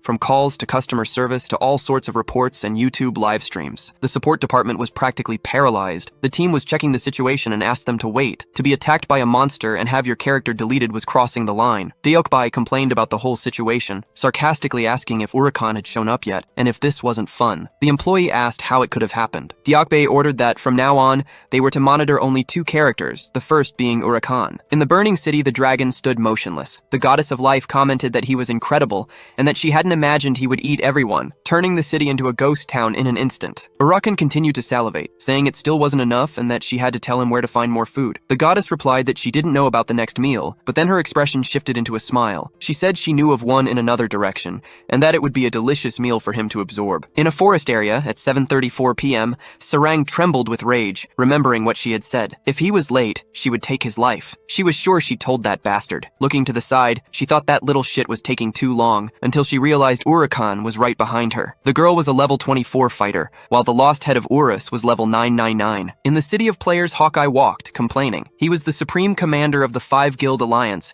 and one of the top rankers in Chrono Life. With his unique and overwhelming charisma, he had appeared in interviews, on YouTube, in newspapers, and was a man without equal in the game. However, after Judgment Day, the World Union Guild was dissolved. Hawkeye, the former Supreme Commander, fell into ruin after taking all the blame and responsibility. He repeated to himself who he was, and the title he held, for the World Guild had once been at his feet. He wondered if the others thought he would simply fall like this, when a sudden explosion shook the area. People started screaming that a monster had appeared in the central square. That village was supposed to be a safe zone. That day, Hawkeye witnessed something unbelievable, the sight of several players being simply deleted. He hid, watching the scene and wondering what the hell that was. This was really crossing the line. The goddess of life noticed him, but just kept a smile on her face. The scene of destruction in the village continued, until the moment they both began to fly, moving far away from there. Hawkeye watched everything with the system screen open, thinking about the notice board. Suddenly he began to laugh, a laugh that bordered on madness. The monster in front of Sarang startled her. She thought, I don't think this guy is a player. Was there a monster like this on the Hill of Beginners? The goddess then appeared, saying, It's a pleasure to meet you, Captain Love. Sarang questioned her. Do you know Underpants? He's the only one who calls me that. She continued, annoyed. I almost hit him. Why did you give your character such a scary skin? Luna asked. Are you close to him? Sarang replied, For now, actually, I just felt like playing with him a bit, even though I don't like him that much. He just won't leave my shadow. The goddess of life's face darkened for a moment, but she quickly forced a smile. Earlier, while facing the Hallison Guild, Luna was already in a bad mood because of Jiwoo, who had spoken with Captain Love. You are truly very annoying, said the goddess. Sarang, confused, asked, What do you mean by that? Before she could react, she was pierced by spikes, lifted into the air by a blow from Urakan, as her HP bar dropped to 0. Luna declared coldly, Please, go to hell. You were overrated. Sarang fell to the ground, and from her body, only the scarf she wore remained. Urakan absorbed the player's stats and levels, commenting, Delicious. That was quite a meal. Luna replied, Of course. After all, she was a piece of a god. Urakan seemed to question the statement, but the goddess just walked over to the scarf on the ground. That's not important, she said. Don't worry about it. Stepping on the scarf that was on the ground, she asks if they should go eat more delicious food. However, Jiwoo interrupts her, wanting to know where the sickos were going. Both turned around, coming face to face with an angry face. The goddess breaks into a smile, saying it's been a long time and asks how he is. Jiwoo, however, tells her to shut up. He warns her to get her filthy pig's foot off the scarf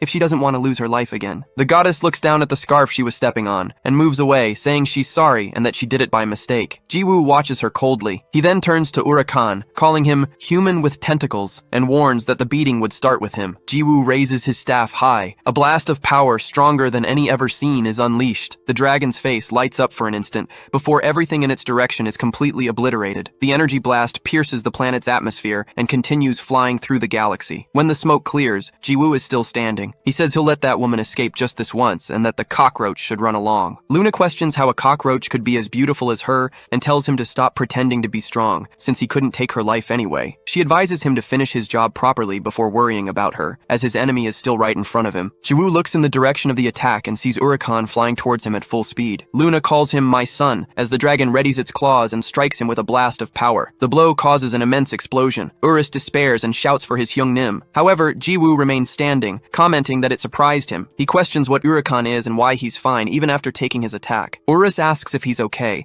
and the protagonist confirms, as his wounds regenerate in an instant. Urakan asks why he would be surprised, stating that he could simply dodge that kind of attack. He says the blow simply never reached him. Jiwoo glares at him coldly. Dodged it, huh? Then I'd better swing harder next time. Urus remarks that it was a nasty bluff, questioning if Jiwoo was saying the previous attack wasn't at full power. The protagonist confirms, explaining that all his attacks so far were just normal strikes. Saying this, he releases an immense energy, leaving Urakan completely terrified. Jiwoo releases energy from his chest, activating the novice skill, Swordsman's Spirit Master. Until now, he could only use one of his skills. He then addresses Urakan, calling him son of a cockroach. He warns him that, for the first time, he will use a skill. If he gets hit, he'll be gravely injured, so he'd better do his best to dodge. Jiwoo grips his stick with all his might and orders the system to activate the skill Continuous Cut. The unleashed blow flies out of the planet, heading towards Saturn. With every second the attack travels, memories of Sarang flood Jiwoo's mind, and he grows enraged by everything that has happened. The blow seems to completely erase Urakan's existence before continuing on its path and piercing through Saturn. The planet initially begins to dissipate the shockwaves, but it suddenly glows brightly and explodes, causing destruction on a planetary scale. And that was Continuous Cut, the most basic skill of a swordsman. Meanwhile, elsewhere, a live broadcast was about to begin. Hawkeye appears on the screen, introducing himself as the Supreme Commander of the World Union. The chat immediately calls him a loser and demands he shut down the broadcast, but paradoxically, the number of viewers only increases, with more people joining in just to threaten him. Streamer mode is a feature in the game Chrono Life that allows users to broadcast their gameplay. Although any player could use it, it was disabled during Doomsday to ensure the operation's success. Because of this, the identity of the person they were looking for had not yet been revealed to to the public. Hawkeye announces that he'll get straight to the point. One person against 3 million players. Realistically, it shouldn't be possible. He claims to have seen the company's notice board, which denied it was a bug or a hacker, but he simply can't believe it. He accuses the game company of treating its users like dogs and pigs, insisting they should investigate the case, as the complaint board was a mess with reports of a monster that could delete characters. He calls on everyone who had their characters deleted to join his stream, as he is going to track down this monster. He promises he will expose everything today, revealing the truth behind that rotten game company. Suddenly he stops and changes his tone, asking everyone not to forget to subscribe and hit the notification bell. Back at the battle site, the smoke begins to clear. Jiwoo remains standing unharmed and lets out a sigh. He comments, surprised, that Urakan was incredible for having survived. Jiwoo can't believe he managed to avoid a fatal blow and wonders how he did it. Despite having survived, the monster was completely wounded. The being then formally introduces himself. He is Urakan, and his sole purpose is to annihilate humanity. He reveals himself as the strongest boss, the lost head of Urus. Urus confirms that he knew, saying the familiar presence he felt earlier wasn't just his imagination. He asks Hyungnim to be careful, as that bastard could be the reason for the disappearance of the monsters in the Valley of Ghosts. Captain Love's death earlier must have also been his doing. As Jiwoo processes the information, Urakan watches the conversation from a distance, repeating that he will take his life before launching another attack with his claws. Jiwoo asks if he's serious, remembering that Love's character had been completely deleted. At that exact moment, Urakan attacks, but the protagonist blocks the blow by touching the monster's head with his staff and activating non-lethal attack. An immense explosion echoes through the area. Hawkeye runs toward the battle, shouting for everyone to stay alert as he gets closer for a better look. Jiwoo spins his staff and strikes Urakan's abdomen, once again using non-lethal attack and causing another massive explosion. Urakan spits blood, grunting in pain, but still tries to advance one more time. Jiwoo simply prepares another attack, this time using the burst attack version. Several blasts of energy strike the monster's body in succession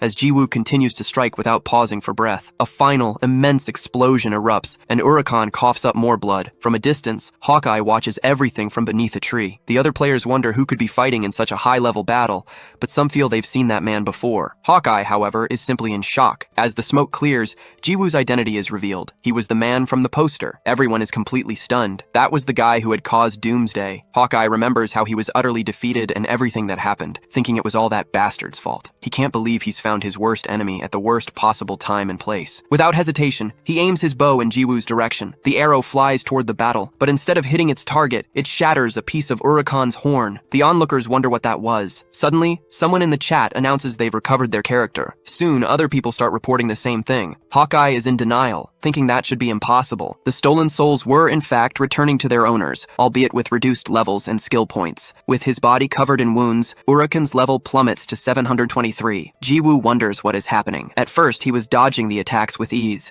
but now he realizes the monster has gotten slower. Urus explains that the energy the bastard had absorbed was returning to its original owners. Meanwhile, at the company building, one of the team leaders states that he understands the situation. He explains that the player's data wasn't deleted, but rather transferred to Urakan's horns. Deokbai, surprised, questions how he, a developer, didn't know about this. The employee replies that he was the design team leader. Back in the fight, a smile spreads across Jiwoo's face. Is this for real? So, if I beat the hell out of this bastard, will Captain Amor return too? The mention of the name seems to startle Urakan. He grinds his teeth in rage and charges forward, screaming that Jiwoo is nothing but insignificant food. Jiwoo responds with a continuous attack, using the non-lethal version of his skill. The blows land squarely, dealing immense damage to the monster. The system notifies that another stolen soul has returned to its owner, and Urakan's levels have been reduced again. Now he was at level 389. On Hawkeye's livestream, the number of viewers just keeps increasing. People in the chat comment that he was the guy who caused doomsday, a player killer. However, now they were getting their characters back thanks to him. Hawkeye, who had been watching with his jaw dropped, closes his mouth. He lowers his bow, giving up on attacking the protagonist. In the penthouse where Sarang lives, she watches the stream on her phone, already in her performance outfit. The viewers celebrate and cheer for Jiwoo. Sarang watches the scene,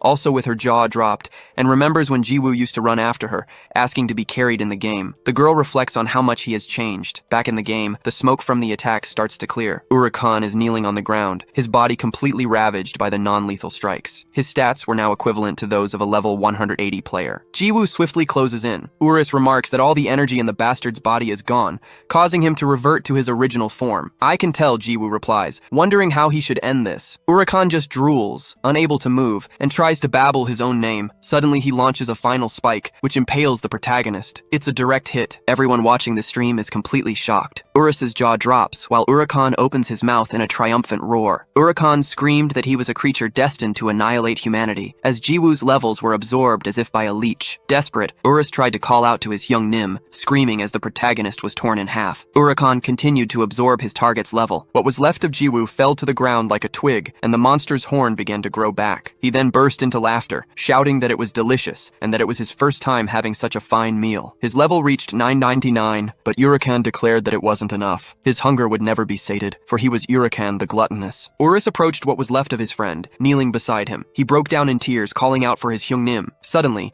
the hidden skill healing factor was activated, and the damaged parts began to regenerate. Urakan felt an immense growth in his belly and began to suffer. His belly started to crack, forming a face that stretched out from the monster, turning to stare at him coldly. The face gave a smile that left Urakan completely terrified. The creature screamed in agony, while the protagonist just laughed at the situation. A piece of Deokbei's cigar fell to the ground. Everyone wondered what that disgusting thing was. From above, Luna watched everything, completely astonished. Jiwoo continued his chilling laughter, saying that this was quite fun, and that Urakan looked like an earthworm. Urus questioned if it was really him, and the protagonist confirmed it. Urakan gritted his teeth in anger, screaming that Jiwoo was the child who existed only to annihilate humanity, and once again calling himself Urakan the gluttonous. But his shouting suddenly stopped. Jiwoo began to absorb his belly, using the matter to form his own body. His form began to reshape itself, startling Urus. Urakan could only groan in pain as he was being sucked in. Jiwoo stepped onto the ground, completely reformed. The enhanced skill healing factor recovery ensured that all damage taken was instantly recovered. With the activation of the healing factor, all absorbed cells are restored to their original owner. Jiwoo wondered what the point of that was, since most of his own cells had fused with Urakan, making Jiwoo part of the monster's body and reducing him to a mere organ. However, the process reversed. Urakan was also absorbed by the healing factor, and Jiwoo simply expelled him with a burp. As a result, a hidden skill is acquired, Gluttony, which allows the user to absorb a target's level and stats by eating them. Luna asked if it was over. She commented that it wasn't what she expected, but it was quite fun to watch. Jiwoo noted that she seemed happy, even after he had taken her son's life. The girl explained that he was evil, and that it was all metaphorical, as she hadn't actually given birth to him. For his information, she was 21 years old, the same age as him. Surprised, Jiwoo questioned how she knew that. Ignoring the question, Luna simply summoned her scepter, moving it to the side. After giving Jiwoo one last smile, she opened a dimensional portal, asking rhetorically, "Who knows?" Immense claws pierced through the portal, revealing the hand of an absurd creature. Jiwoo was completely shocked. Luna walked to the top of that hand and said her goodbyes, saying she would see him around and calling him for the last time, Mr. Loser. Meanwhile, at the company, Deokbei's cigar fell from his mouth. He ordered them to handle the situation by posting a notice about a reward event and to continue monitoring what he had requested earlier. Remarking on how entertaining the situation with Urakan was, he gave a new directive. From now on, they were to focus their monitoring on just two people. One of them, formerly Urakan, and the other, Luna. Back in the old starting village, players raised their hands high, glorifying Jiwoo's deeds and shouting that he was a hero. Some people played trumpets, calling for all residents of the starting villages to hail their game's hero. Jiwoo put a hand to his head, being dramatic. He wondered who had revealed his secret and his strength, ruining any plan to hide his power. Hawkeye's live stream peaked at 235,000 viewers, and clips of the event spread across various communities, like YouTube. Amid the praise, an elf shouted for them to stop talking nonsense, as that bastard would never be a hero. He accused him of being a mass murderer who had taken the lives of 3 million players in a short time, and that praising the most wanted criminal was insane. Hawkeye, however, interrupted him, questioning if taking players' lives wasn't the same as deleting characters and telling him to stop talking nonsense. With just one broadcast, Hawkeye became a popular streamer, being, in fact, the one who benefited most from the whole incident. Someone suggested that since he seemed to work alone, without a guild, he should join the Justice Guild. The other people there also asked the hero to join their guilds,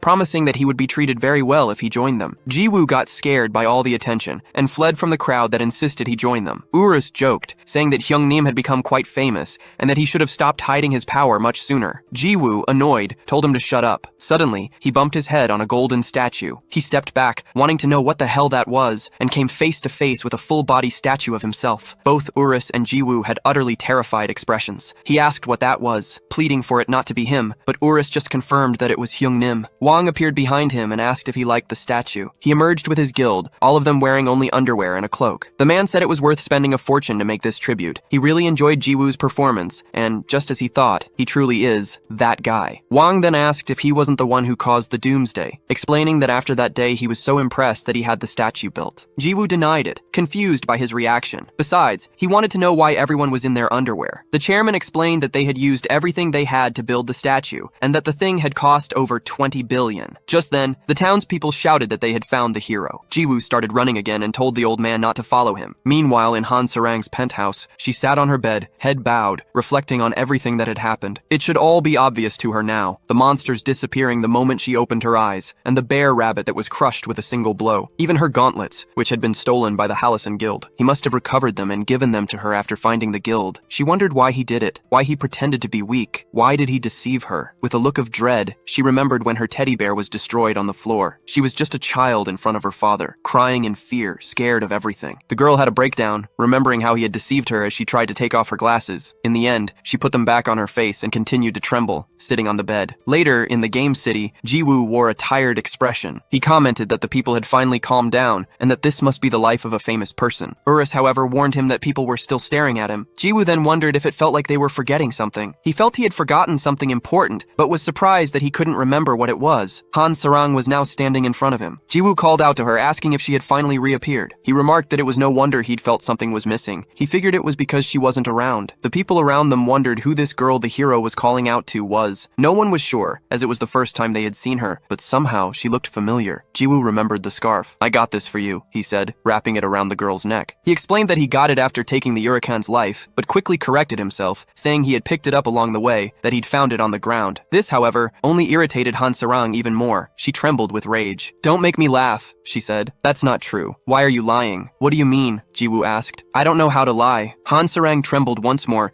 this time with anxiety, and gritted her teeth. "Underpants!" she called him. "Weren't you the guy who delivered rice cakes to my house?" Jiwoo was confused, wondering what she was talking about, but then he realized what had happened. Remembering the moment he'd delivered the rice cake to her, he was in complete shock. "It can't be," he murmured. "Captain Love was Han Sarang." The girl then confirmed it, as the audience watched the drama unfold. "That's my identity in the real world, outside the game." Han Sarang's story was that of a girl who simply loved to sing. "Are you crazy?" her Nuna questioned. "You can't just reveal your identity in front of so many people. Do you have shit for brains?" She was already the #1 trending topic online, and it was a total frenzy, with journalists clamoring for interviews. On top of that, you customized your character to look exactly like you. You should have thought of that before you started playing. Customization is a feature in the game used to alter a character's appearance, but in virtual reality, the law requires players to log in with their real-life looks. The Nuna yelled that she should have at least changed her hairstyle, and that it was a miracle her identity hadn't been exposed until now. "And what's the big deal?" Han Sarang retorted. "I wasn't even trying to hide it. Is it a sin to play a game? Why should I have to hide my identity? I play to have fun, so I shouldn't have to care what other people think. It's because I'm afraid your real personality will be exposed.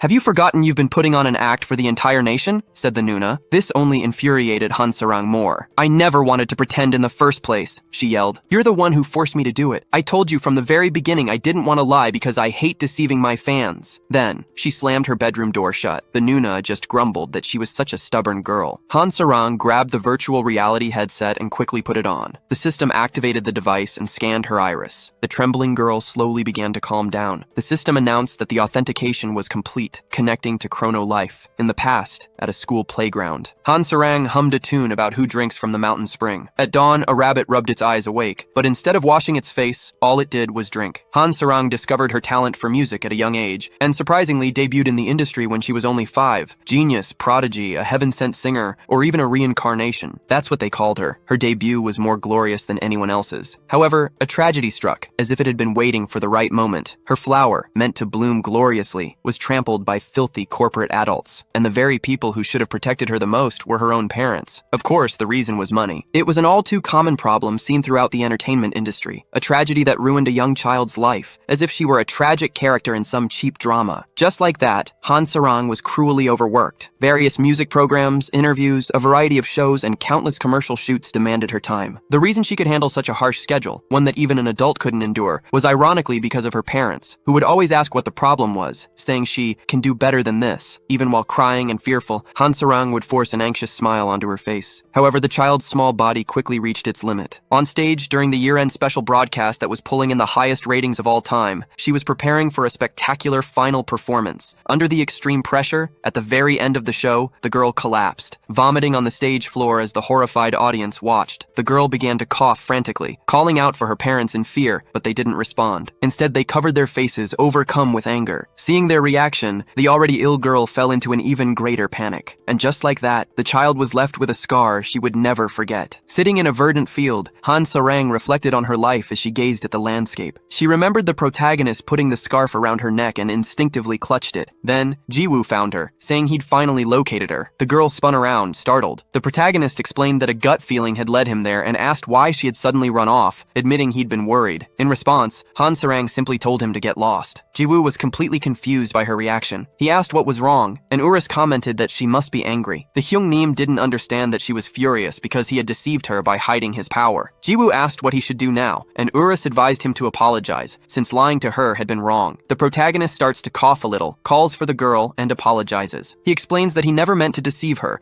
and had planned to tell her the truth eventually, but the right moment never seemed to come. Han Sarang clutches the scarf in her hands, stands up, and asks if he really thinks a simple apology will fix everything, especially after he lied so easily. Jiwoo asks what she means by that, but his confusion turns to panic as a griffin swoops down from the sky and seizes her. The girl was in danger. Jiwoo screams her name in desperation as he watches the creature take flight. Riding the griffin, a figure asks if he grabbed her too forcefully, saying he didn't want her to pass out. Urus is utterly shocked, immediately recognizing the man. Jiwoo yells, asking who the bastard is and demanding he come back. The man ironically apologizes to the Mr. Hero, explaining that certain people wish to meet Miss Han Sarang, and so he'll be borrowing her. The protagonist curses at him as he draws his staff. Urus shouts, warning his Hyungnim not to attack recklessly, as the man is extremely powerful. Ignoring the warning, Jiwoo unleashes an upward strike, releasing a powerful blast of energy that surges toward the man on the griffin. However, the kidnapper merely sighs and activates his ability, 8 sights and 8 mirrors. Using the 5th sight reflection, he turns the protagonist's own attack back against him. Jiwoo was still in his attack stance when his own blast came hurtling back at him, leaving him completely stunned. The energy hits him head on. The explosion is so powerful that the shockwave devastates the landscape and extends beyond the atmosphere. Everything to Jiwoo's right is annihilated, including his own arm. Urus screams for his Hyungnim, desperately asking if he's alright. The protagonist had just sustained a critical injury, and his healing factor activates immediately. A new arm grows in its place. Jiwoo looks up, filled with rage. Urus asks if he realizes now that this person is no ordinary human. The man's name was Habayak, and he is in existence just like Urus. Jiwoo questions if in that case he shouldn't be a weakling. However, Habayak's mirror shatters. He is completely surprised by this, but soon a smile spreads across his face as he says that Jiwoo is truly incredible, the first to break his defense since that person. However, he declares that a mere human does not deserve to possess the fragment of a god. In a hidden tower in the western forest, Han Sarang wakes up and quickly backs away, demanding to know what the hell was going on, who he was, where she was, and why she'd been brought here. Habayak tells her to calm down, assuring her that he means no harm and that there are people who wish to meet with Miss Han Sarang. The girl asks who that could be, but 2 people approach. Han Sarang is completely shocked, recoiling by pure reflex with a frightened expression on her face. She recognizes who they are, her father and mother. She remembers the events on stage, how her parents had simply hidden their faces. After that damn day, Han Sarang decided to retire from her singing career. However, there was someone who never gave up on her. Her mother slaps her across the face. These were her parents. They had denied her retirement and forced her back onto the stage. Her mother would ask if she didn't understand they were doing it all out of love. So, for many years, the girl lived her life unable to retire. But when their income was completely cut off, during the incident with her father that left Sarang traumatized, they had already crossed every line. Those people didn't deserve to be called parents. They sold the only daughter they had. It was a miracle that Han Sarang managed to flee, and only because of that did she escape. The only place the little girl managed to reach was the police station. Thus, Han Sarang was finally freed from her years in hell. The court issued a restraining order against her parents, who tried to appeal, but of course it failed. Thanks to the protection of the law, she was completely free from them. However, after everything that had happened, Han Sarang was already mentally broken. The girl carried an extreme trauma related to lies. Since then, she never left her room, and her only escape at the time was online games. Spending her time alone in the dark room, her eyesight deteriorated rapidly, and she had to start wearing glasses. Because of the memory of those days,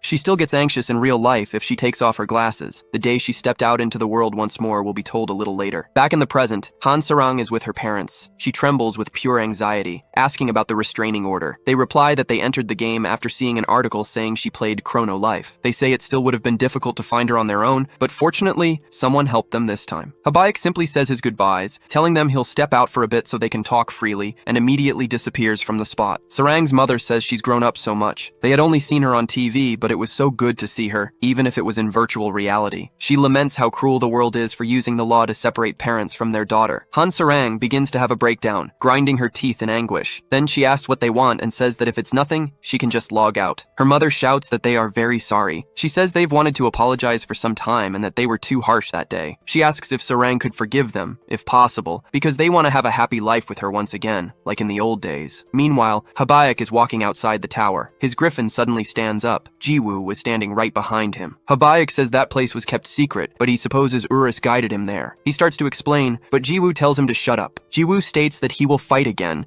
and that even if he wins, he'll only be relieved after getting his just revenge. Habayek sighs, snaps his fingers, and says there's nothing to be done. His griffin begins to roar and then flies at the two of them. Jiwoo asks if the bird will be the first. Jiwoo is surprised, as there was now not one, but two griffins. He rubs his eyes, completely shocked by the number of multiplying birds, and wonders if this was some kind of copy pasta. Habayek uses his fourth vision, called photocopy, and tens of thousands of griffins advance on Jiwoo. What the hell is this? He wonders, as he swings his staff, causing an explosion that obliterates everything in its path. However, the debris hangs suspended in the air, and suddenly, more griffins begin to emerge from it. Jiwoo asks who that guy is, and Urus explains that it's photocopy, the fourth ability of Habayek's mirror. He warns that Hyungnim must be careful, as the mirror's complete ability is called 8 Visions. Jiwoo says it's the first time he's heard of it. Urus explains that there are 8 mirrors, and each level, from the first to the 8th vision, has a different effect. For example, the one he used before was Reflection, which reflects all physical and magical attacks. Jiwoo complains that it's too overpowered, and that they should balance the game. Urus looks at him, finding it somewhat absurd to hear him talk about balancing. In truth, it didn't matter, as the company never intended to balance things. Habayek isn't a user, but a boss that needs to be defeated. Meanwhile, Habayek just stares at him in silence. Jiwoo sarcastically remarks that the game is funny, with a boss walking around pretending to be human. He wonders what kind of animal came up with that idea, but he's interrupted by a griffin attacking him from behind. Caught by surprise, Jiwoo spits blood. Immediately, the other griffins shoot fireballs, launching them all at the protagonist. Despite the powerful attacks, Jiwoo remains standing, complaining that they scared him for a moment. Then he rises with his staff in hand and uses his skill, Continuous Cut. The griffins in front of him begin to dissipate. Habayek, however, just sighs once more. He says it's useless, no matter how many Jiwoo defeats, since he can copy as many as he wants with photocopy. To prove his point, other griffins appear in place of the old ones, growling at the protagonist. Jiwoo asks if he's being serious and realizes that to win,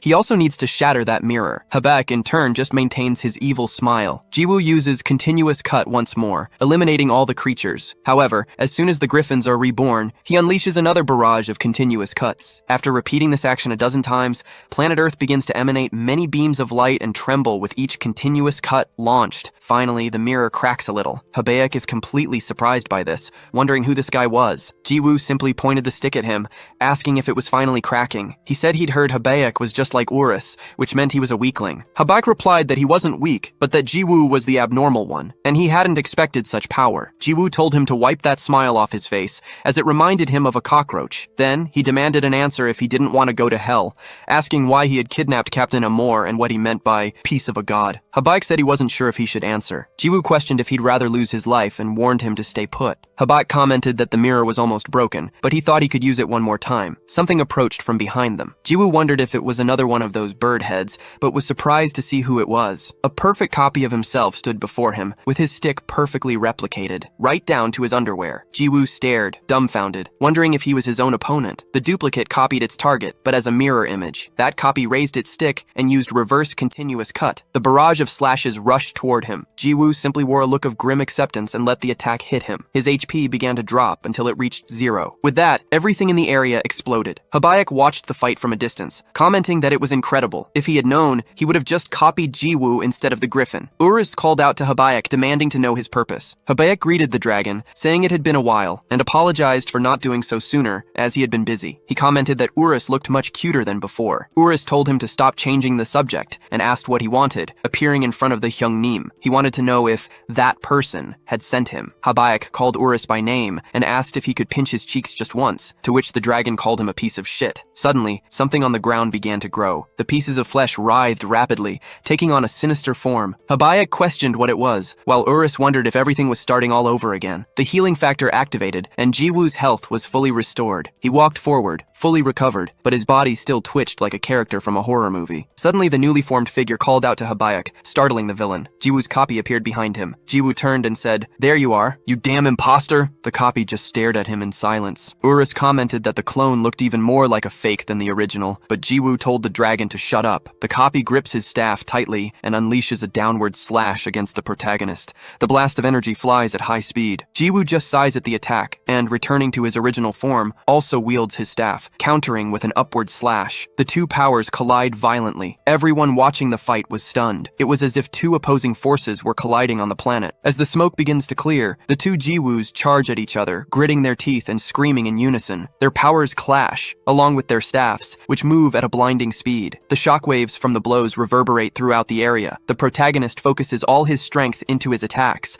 while his copy does the exact same. Both use their skills simultaneously, unleashing the continuous slash once more. The attacks explode, devastating the western forest, as their blue and red auras of power collapse into each other. Jiwoo employs immense force, reliving the same sensation as before, and the clone also unleashes his full power. With the final blow, the protagonist lets out a furious roar, and their attacks collide, exploding everything once more. Both Jiwoo and the copy are surprised by the result. As their power explodes a chunk of the earth, Habayak and Urus cover their faces. The water god says that since they both hit each other's heads, the blow must have destroyed them both, but Urus just calls out for his Hyungnim. The smoke from the site begins to clear, revealing both the copy and the protagonist writhing on the ground as shapeless masses, using their healing factor to become human again. Habayak comments that while they aren't insane, it seems this is the only way they can recover. Both return to their normal forms and charge towards each other, their forces colliding once more. The blue and red explosion engulfs the mountain, as their spectators continue to watch from a distance. Urus says it was about time Habayak answered why he was hindering Hyungnim,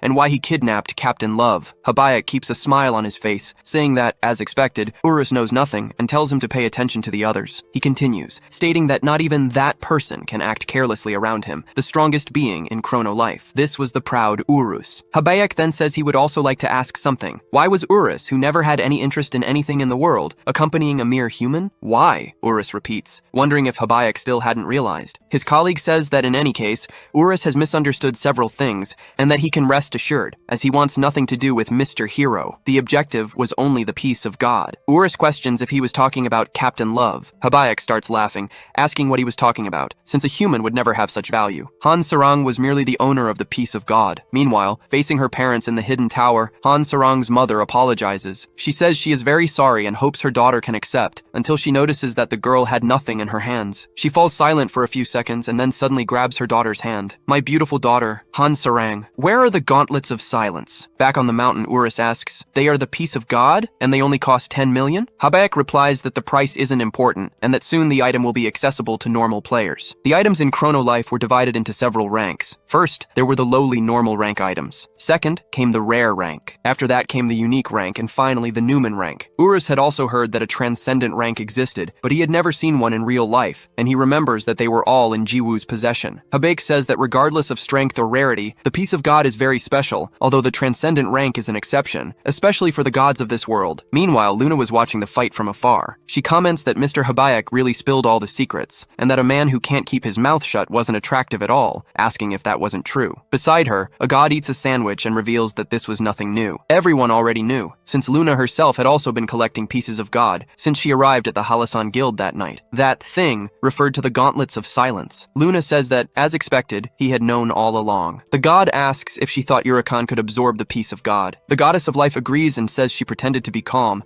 but the result was different from what she was thinking. Suddenly, an even larger explosion erupts. Jiwoo and his clone's powers collide. Jiwoo begins to feel the effects of fatigue, but his clone does not. Then, with a precise strike, the clone attacks. Jiwoo quickly realizes what's about to happen, but he's struck by a slash across his chest and thrown far away. Urus calls out for his Hyungnim. Habayak explains that their stats and control are identical, but there was a clear, fatal difference: the difference between a user and a bot. Unlike the hero, the copy won't make any mistakes due to fatigue management. Thus, the tide of battle will likely turn. Urus flies toward his Hyungnim. Habayak just sighs at the sight. Jiwoo's body dissolves into goo on the ground, but suddenly reforms, a wound on his chest. Urus quickly reaches his side, Jiwoo activates his healing factor and his body begins to mend, even clearing the blood from his mouth. He shouts that this was damn fun. Urus and Habayak are surprised by his reaction. Jiwoo explains that it's been boring all this time, since he could take everyone down with a single blow. He says he doesn't want to kill that phony, just keep playing. Urus questions what he means, as he was in a very dangerous situation. The clone charges at him, and Jiwoo laughs at the idea that he's in danger. He stands still before the attacks, commenting that there are 2 ways to finish this bastard. From Urus to the gods, everyone is surprised by this revelation. The 2 sticks collide, causing a huge wave of smoke and an explosion that destroys another part of the land. Urus tries to cover his face, while Luna and the god just withstand the impact. Suddenly the smoke dissipates. Habayak comments that Jiwoo had mentioned 2 ways to finish him, and was curious to know which method he would use. Luna, eating a piece of her sandwich, says he was just bluffing. Compared to the other bosses in Chrono Life, Habayak was on another level, and his 8 visions ability was simply broken. He wasn't a boss to be faced alone, and she doubts Jiwoo can defeat him. Jiwoo then reveals that the first method was to simply destroy the planet. Luna and the god become completely apprehensive, but the protagonist explains that if he destroyed the planet and ended the game like last time, Captain Love would return to the starting village, and this phony would disappear. However, he's not really in the mood for that and prefers to try something new. The 2 gods are slightly relieved. Meanwhile, Deokbae bites his nails, begging for him to get on with the second method, clearly the most anxious about the situation. Back in the hidden tower, the mother asks her daughter where the gauntlets of silence are,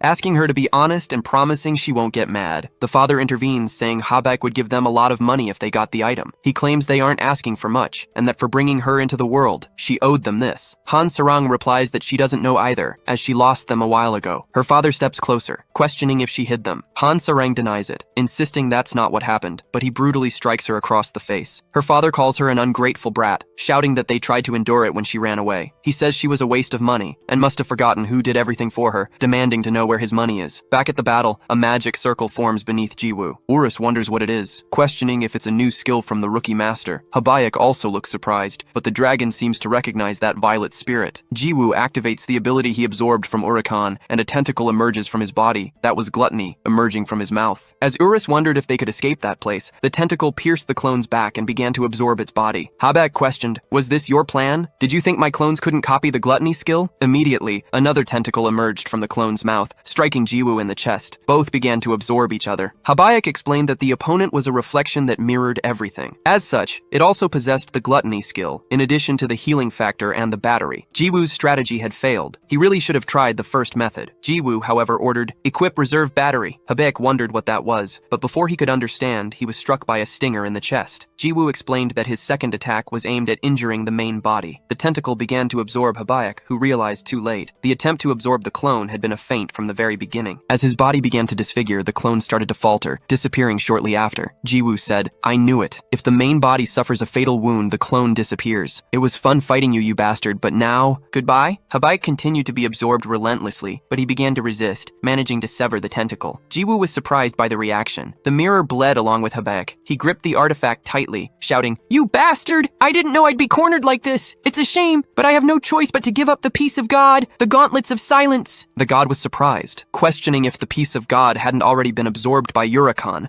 and if Habayak was unaware. Luna denied it, admitting she hadn't told him. Habayak flew high into the air, announcing he would retreat for now. Jiwoo retracted his tentacle and taunted, "How dare you leave? You're just a loser giving yourself permission to flee." "You're right," Habayak agreed. "The loser should run with his tail between his legs." With that, he threw the mirror toward Jiwoo, who acquired the artifact imbued with one of the 8 visions. Jiwoo questioned the gesture, and Urus was surprised that Habayak had given him the item. Habayak told him to accept it, considering it a reward for defeating the raid. He explained that it wasn't a formal reward, but something he would have given him anyway for being spared. Jiwoo asked why he would do that, since he could get better items by taking his life. Habayak agreed, but explained that he needed to be alive for the mirror to work, which was why it was better to let him live. With that, he bid farewell and left. Ownership of Habayak's mirror was transferred, and Jiwoo was now its new owner. He, however, just shrugged, thinking it didn't matter. His main objective in the first place had been Captain Love, not the man with the mirror. Inside the hidden tower, in the same room as before, Han Sarang's father continued to assault her. He yelled that she was an ungrateful brat and had no idea of the suffering they had gone through because of her. He demanded that she obediently listen to her parents, calling her rebellious, and asked if she had forgotten who brought her into this world. The girl fell to the floor, keeping her head bowed. The old man sighed, tired, but then a smile spread across his face. "That's right," he said. "Now that it's come to this, we no longer need the gauntlets of silence. From now on, we can just take the money from him." Han Sarang thought she couldn't take it anymore. Her mother approached and said this was a game, and that that the court's protective order didn't work here. She couldn't even run away. As Han Sarang clenched her fists, her mother commented that their family would be together forever. The girl, however,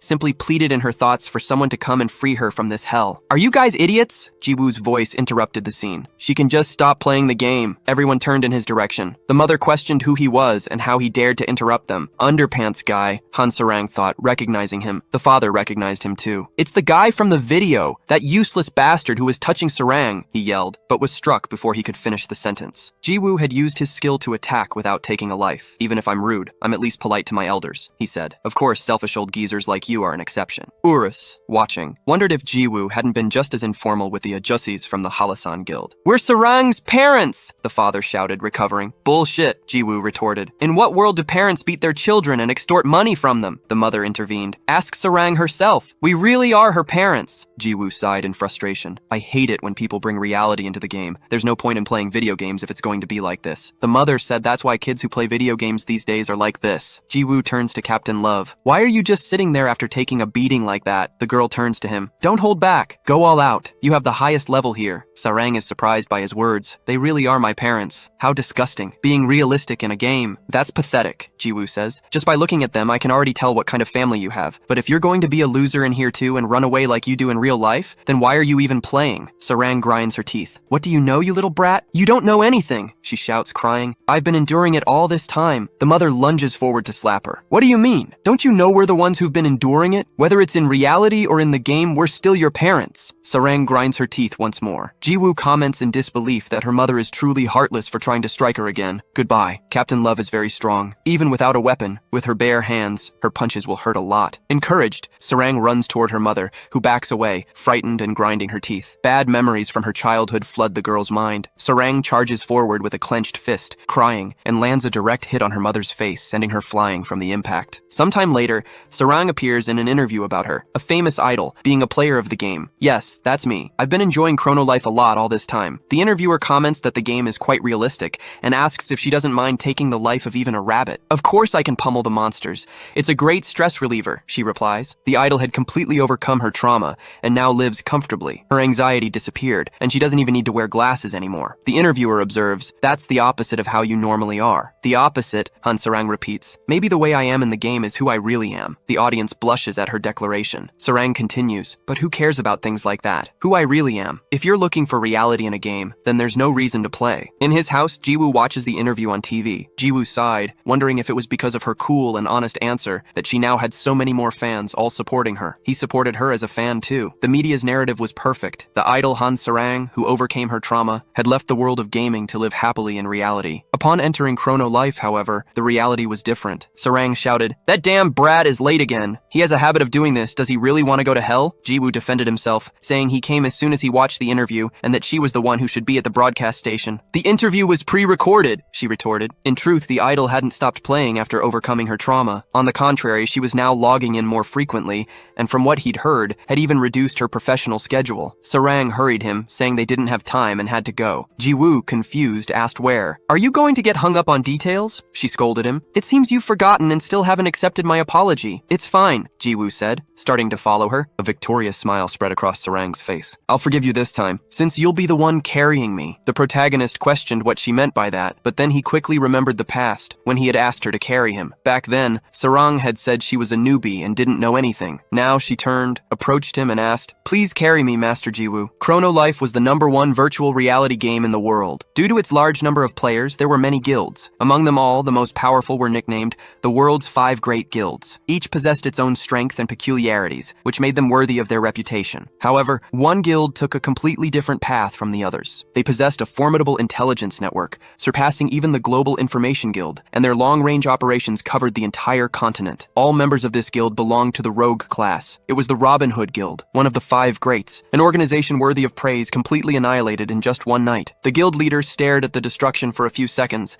then turned and leaped towards the moon. He landed with an acrobatic flip, using the mountainside as a springboard for another jump. Suddenly, another man appeared behind him and asked, Well, do we still have a little rat alive?" The guild leader perceived the threat and reacted with a piercing slash that split the man in two. However, what seemed to be a body dissolved, revealing it was just an illusion. The man's voice echoed, saying he was better than the rest of them, before his presence vanished completely. The guild leader was confused, not understanding understanding what had happened, as the impact of the blow felt strange. Suddenly, he was struck from behind. The attacker said that even so, he was still just around their level. From the impact, the guild leader spat blood and questioned who he was and why he was doing this. The man replied that it was obvious, as a mask materialized on his face, revealing he was also from the guild. Then, he added that the reason was simply because it was fun. On another day, near a forest, a carriage traveled down a road, pulled by a large cat. The coachman announced they were almost there and would soon reach the Rocky Mountain dungeon. Inside the carriage, Jiwoo ate some meat and commented that the place was closer than he thought. Sarang replied that you could already tell from the map and that they would arrive in about 5 minutes. The vehicle the two were using was a popular service in Chrono Life, the Meow Meow carriage. The Molino cat, which inhabited that world, was tamed and trained to pull carriages. Surprisingly, the founder of this service was just a random user with the tamer profession, and the business's success made him more profit than most small business owners. Sarang exclaimed that they had arrived and that the place was really big. Jiwoo thought that their destination, the Rocky Mountain dungeon, reached up to 1,000 meters above sea level and was inhabited by various mid-level 30 monsters, making it a popular hunting ground for newbies. That's what I heard, he reflected, since level 7 was as far as I ever got. Anyway, after that long introduction, the reason they were there was to carry Han Sarang. At the time, she had been more serious than he imagined, and somehow he ended up in this situation. He wondered what level he would have to carry her to, thinking it would be better to go straight to the Urus's nest and max out her level. His thoughts were interrupted when he looked at the girl's hands and remembered something. He said he had prepared a gift for her, and Sarang questioned the sudden gesture. Jiwoo then summoned an item from his inventory, bringing back the transcendental gauntlets. Jiwoo explained that he had forgotten the gauntlets last time, and since he already had a pair, he thought of giving them to her as a gift. Han Sarang blushed at the gesture and suddenly began to cry. She thanked him, saying it had been a long time since she had received a gift. The protagonist questioned if she was serious, since as a famous person, she should receive plenty of gifts. Sarang, however, replied that it wasn't the same thing, and Jiwoo chuckled, agreeing with her. Hugging the gauntlets, Sarang thought to herself that it was truly obvious he wasn't the same as before. She then thanked him once more, promising she would make good use of them. However, she remembered something and asked for his character's name. Jiwoo asked if he hadn't already told her, but she denied it, explaining that although she saw it when they formed the party, she had already forgotten. The protagonist tried to say his name, but the noise from the cart interrupted him. The cat pulling the cart stopped suddenly, and the coachman wondered what had happened. With the sudden stop, everything in the back of the cart was thrown around. The coachman announced that the customers were fine, and said the cat had gotten spooked for no reason. In the back of the vehicle, Sarang had fallen on top of Jiwoo. The protagonist asked what that was all about, and if Captain Love was okay. The girl confirmed she was, but suddenly, Jiwoo noticed something. She was holding his underwear. Urus watched the scene from afar with a disgusted expression. The cat continued to meow, frightened, and the coachman asked it to calm down, wanting to know what had happened. Standing in front of the cart was Hong, completely injured. She excused herself and asked if they could help her. Everyone turned in her direction, and the protagonists were confused. Hong began to explain that the one responsible was a man she had never heard of. She didn't know his level, and even his class was a mystery. The only thing she found out was his character's name. She was sure of only one thing. He wasn't just any ordinary user. Apparently, he could copy items, as he had manifested an exact copy of her Haho mask right in front of her. His character's name was Passive Boy. Sarang thought that she had never heard that name before. Urus, for some reason,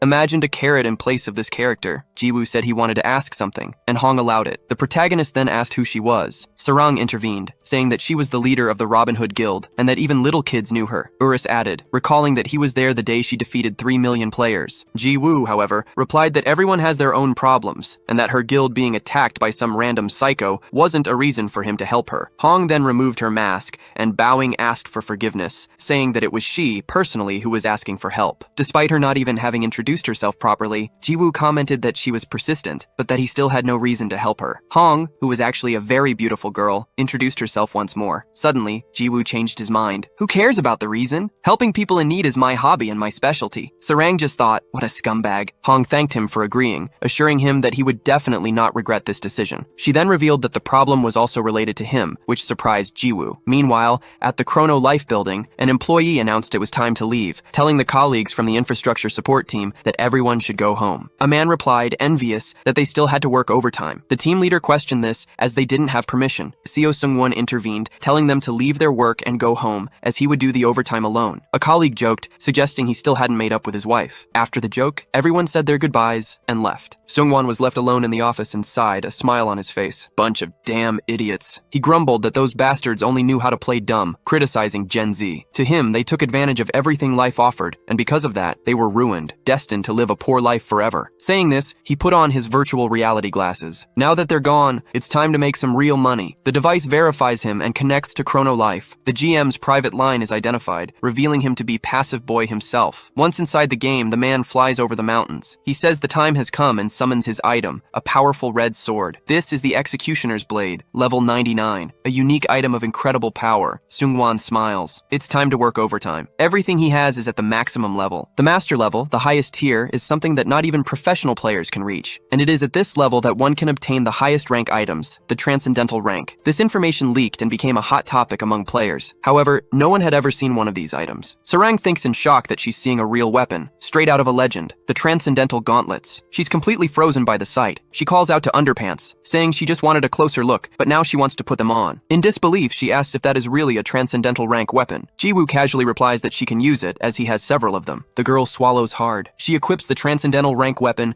and the gauntlets permanently bind to her, causing a huge explosion in the area. The system notifies her that she has become the owner of the Transcendental Gauntlets, which leaves Sarang quite surprised. The gauntlets begin to glow intensely, but soon shrink down, transforming into a pair of simple gloves. Sarang questions what happened and why the weapon changed into something with such a worn-out appearance. The answer appears: the Transcendental Gauntlets were sealed due to her lack of qualification. What the hell is this? She thinks. It seems it's not good to use transcendental weapons at a low level. A unique item would have been better. Then she lightly touches a nearby stone. Instantly, the stone shatters along with the entire ground, causing an immense explosion throughout the area. The girl is shocked. What happened? I barely touched it. That only proved that the weapon was, in fact, sealed. Urus comments that it was very weak. So there's nothing special about the Transcendental rank, he says, barely containing himself. Jiwoo agrees. Urus then asks, by the way, what do you wish to do now, Hyungnim? Will you accept Hong's request? Jiwoo replies that he has to, since the case was related to him. The scene shifts to the past, to the conversation with Hong. When she made the request, he replied that there was no way, as he didn't even know what this so-called passive boy looked like. Hong questioned him about what he thought the target's objective was. Jiwoo supposed he did it all for fun, but Hong stated that this was obviously a lie. His objective is money. He copies items and sells them for a profit. According to Guild Intelligence, we've heard he's a merchant player. Furthermore, he has been selling several items from Eurus's nest recently. And despite the problem with the decline in value, what he does isn't illegal. However, his actions are an abuse of authority. Jiwoo asks what she meant by that, and Hong continues her explanation. Anyway, this is where you get involved. If we leave Passive Boy alone, the game's economy will collapse, and Chrono Life will fall into ruin. Jiwoo scratches his nose, wondering if she was serious. But what's the problem? Just report him to the customer service center, then his account would get banned. Hong laughs. You're more of an idiot than I thought. Jiwoo bristles. What did you just say? The girl explains that the customer service center won't solve the problem. As soon as they reported it, they would just get an automated response. Hong climbs onto her carriage, saying, you're the only one who can stop him in this game,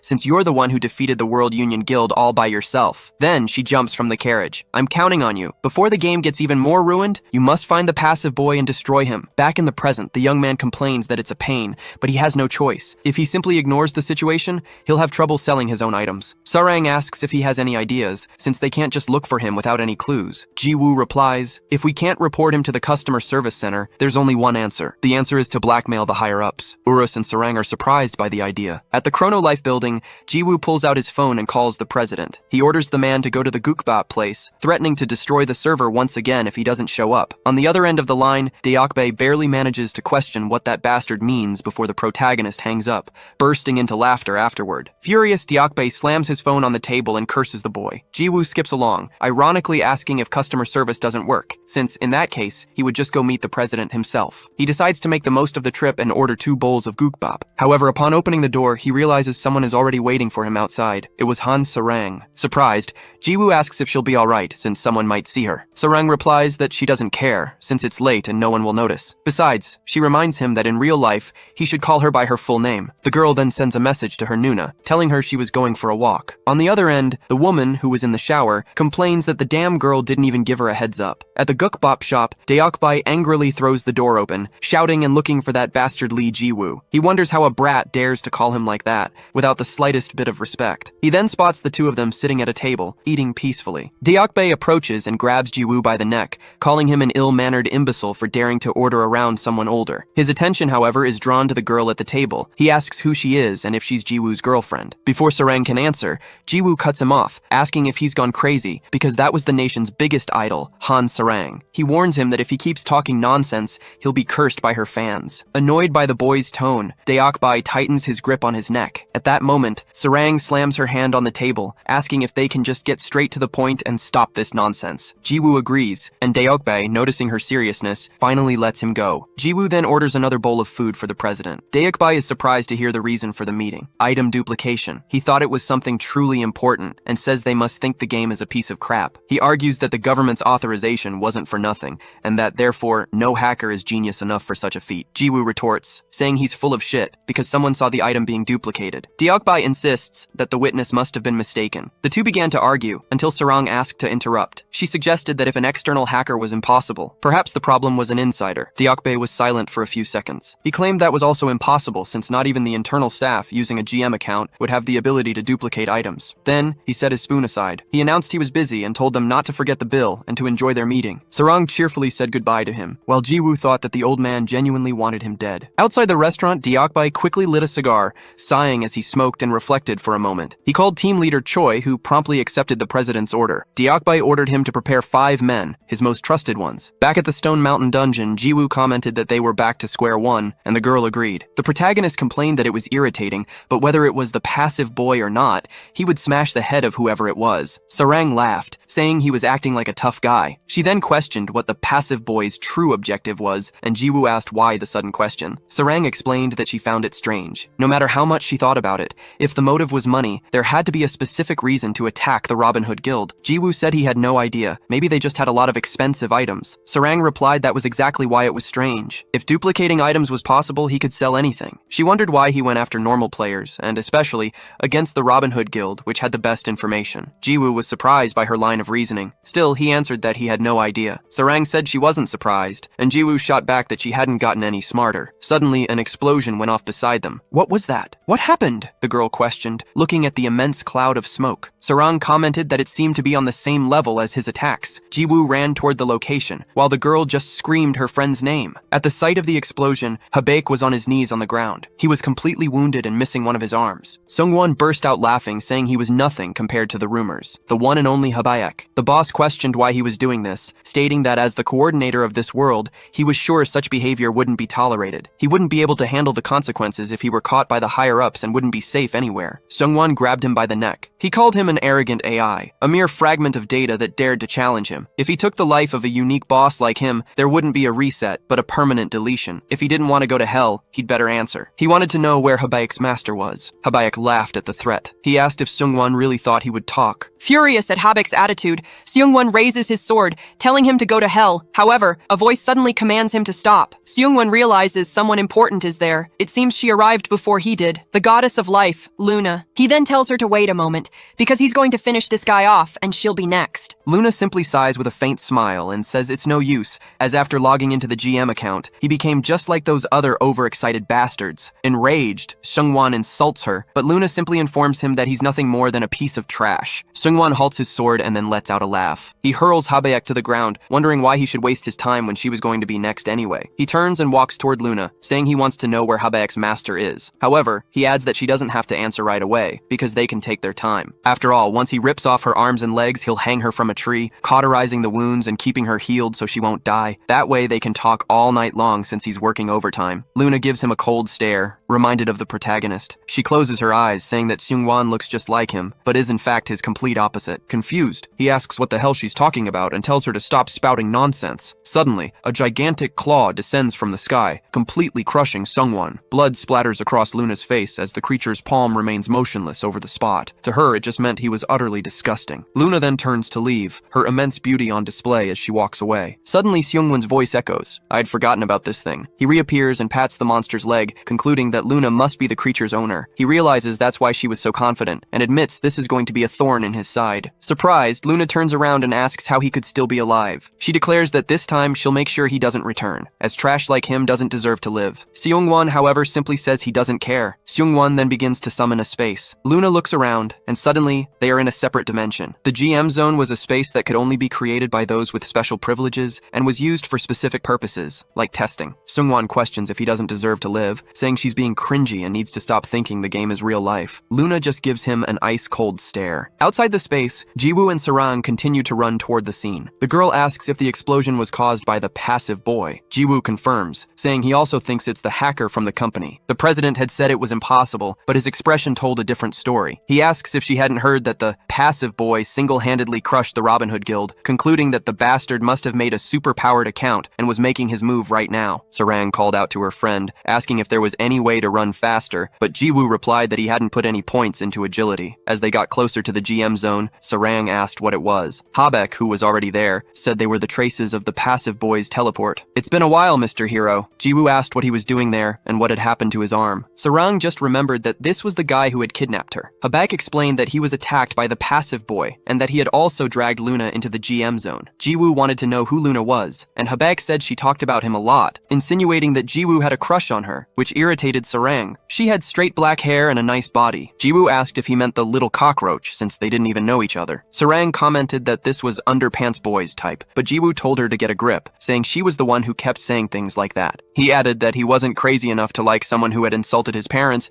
and that he wasn't interested in the slightest. The girl was visibly relieved by his answer. Habek questioned, "So what? That doesn't matter." Urus, who was just watching from a distance, thought they were cute. Then, Habek coughed up more blood. Jiwoo asked if he was okay, since he looked like he could die at any moment. Habek confirmed that he was not okay at all, and asked the hero for a little help. Jiwoo questioned why he should help him, since he could just easily take the drop. Sarang agreed, saying they should split the drop. Habek asked if they were sure, because if he died, the mirror he had given them would disappear too. Jiwoo immediately touched his shoulder, telling him to relax, as he would heal him no matter what. Sarang asked how he planned to do that, since he hadn't brought any healing potions. Jiwoo just said that it was fine. Then, he began to emanate his power. Jiwoo activated one of the Master Rookie's unique abilities, the Cleric class heal. He then decided to use the skill, but it only recovered HP. Suddenly, Habak's health began to regenerate, 1 point at a time. Habak asked if that was really a heal, as it felt like he was taking damage. Jiwoo replied that maybe he should have invested a little in intelligence. He then asked what would happen to his arm, since even though the scar would disappear with full health, the damaged body part could only be restored at a tavern. Habayek explained, that only happens to players. Monsters like him only get their bodies back after respawning. The protagonist says he'll take Habayek's life with a single blow so he won't feel a thing, but Habayek asks him to wait. He reveals that he's a unique boss, and even if he loses his life, he can't respawn. Jiwoo, shocked, asks what the hell he was talking about, exclaiming that this was a terrible game. Habayek calms him down, saying there are only a few unique bosses like him, and that it doesn't affect the entire game. For his information, Urus is also a unique boss, and the dragon confirms it. That's why he so desperately asked to be saved. Besides the two of them, Luna is also a unique boss. Jiwoo is surprised to hear that, questioning if that cockroach was really a boss. Meanwhile, back in the GM zone, an explosion suddenly erupts. Seungwon charges toward Luna, shouting for her to go to hell. The girl, however, remains standing in her place, challenging him to attack. The blow causes an immense blast of energy. Without hesitation, Seungwon moves in for a second strike, which also explodes with the same intensity. Luna warns him that it's no use. Flying through the sky with an angry expression, she declares that she is the goddess of life and that a mere human like him could never take the life of a god. Seungwon, however, cuts her off, saying he can't hear a thing. Luna becomes visibly irritated by the interruption. Seungwon calls her childish, saying she thinks she sounds cool when she says those things. He explains that he's been with the company for years and already knows her abilities. Furthermore, he saw the fight between her and the protagonist, as the security footage was shared with the team leaders and higher-ups at the company. That whole talk about them not being able to hit her was, in fact, the goddess of life's hidden ability, life creation. It's not that the attacks don't work, but that she recreates herself with the ability the instant she's about to lose her life. Then, he charges forward with his sword once more. The strike creates another blast of energy that hits Luna head-on. Immediately, Luna activates the life creation ability. As she returns to her goddess form, Seungwon comments that, as expected, it was an overpowered ability, and the one that received the most complaints during the company's initial phase. She also created Urakan with this ability, using the fragments of the left head she found in Urus's nest. That's why she had called him her son. So, Seungwon tries to strike her again, but Luna just says he talks too much, splitting him in half with her scepter. She questions the importance of it all, because if he couldn't take her life, knowing everything was useless. useless. Seungwon's body flies through the air. He says that she finally attacked him directly. Suddenly, her scepter transforms into her initial staff, and the girl looks at the scene, surprised. Seungwon asks what she thought he had brought into this space. Luna's clothes also begin to change, and she returns to her form from when she was still a player, looking completely shocked. Seungwon questions if she also knew how to make that cute expression,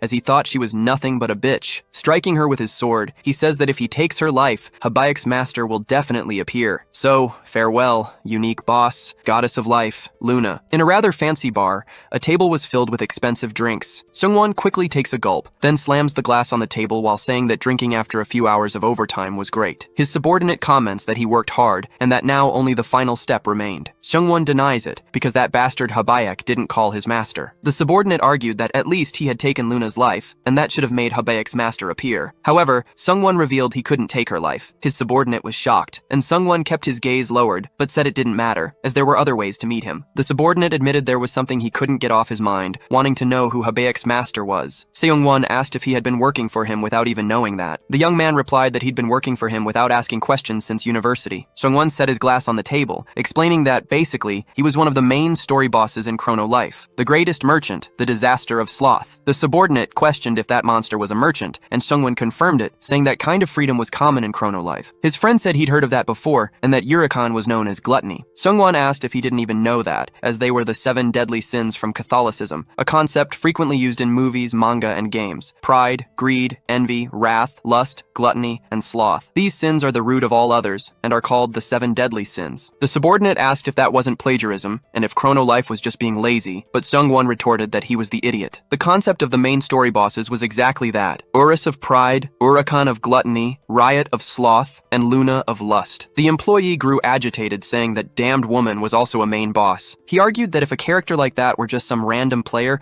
the game's balance would be completely destroyed. However, his boss explained that while she was a boss, it didn't mean she was an NPC. The confused employee asked if a player had class changed into a boss. Seungwon slammed his glass on the table. The freedom in Chrono Life is greater than you think, he stated. Just as a boss can become a merchant, a player can become a main boss. Jiwoo complained that this was all too complicated, and wanted to know who that cockroach was anyway. He asked if she was some kind of mix between a player and an NPC. Habayek admitted he wasn't sure, as it was something he was unfamiliar with, but suggested the passive guy would know, since he's a GM. The protagonist grumbled that he now had one more reason to beat the guy up. Sarang interrupted, saying there was still something she didn't understand. She questioned why the passive boy wanted to meet the disaster of sloth. If his goal was to make money, he could have just put the item up for auction. She noted that ever since the Robin Hood Guild's attack, his actions hadn't made any sense. Habayek said that personally, he had an idea of the reason behind it all. It was because of the peace of God, or rather mythic rank items. Jiwoo commented that he'd heard that term before. Urus then explained that it was what Habayek had said when he kidnapped Captain Love, and that it was just another name for mythic rank items. Suddenly, Hong approached them. "Are you guys talking about the mythic rank items too?" she asked. She apologized for disappearing, explaining that she'd been busy with her own investigation. Hong then proposed they form a group for a while, as she had found the passive boy's hideout. The group followed Hong into the middle of the mountains, arriving at a small, isolated cabin. Sarang questioned if that was really the hideout, finding it much simpler than she had imagined. Hong confirmed it was the place and used her judgment skill on the location, proving it was true. Jiwoo asked if the owner was there now, but Hong denied it, saying there were no signs of him. "It's a shame, I'd like to see what's inside," someone said, but before they could finish, an explosion erupted. Jiwoo had smashed part of the cabin with a single blow from his stick. Hong, astonished,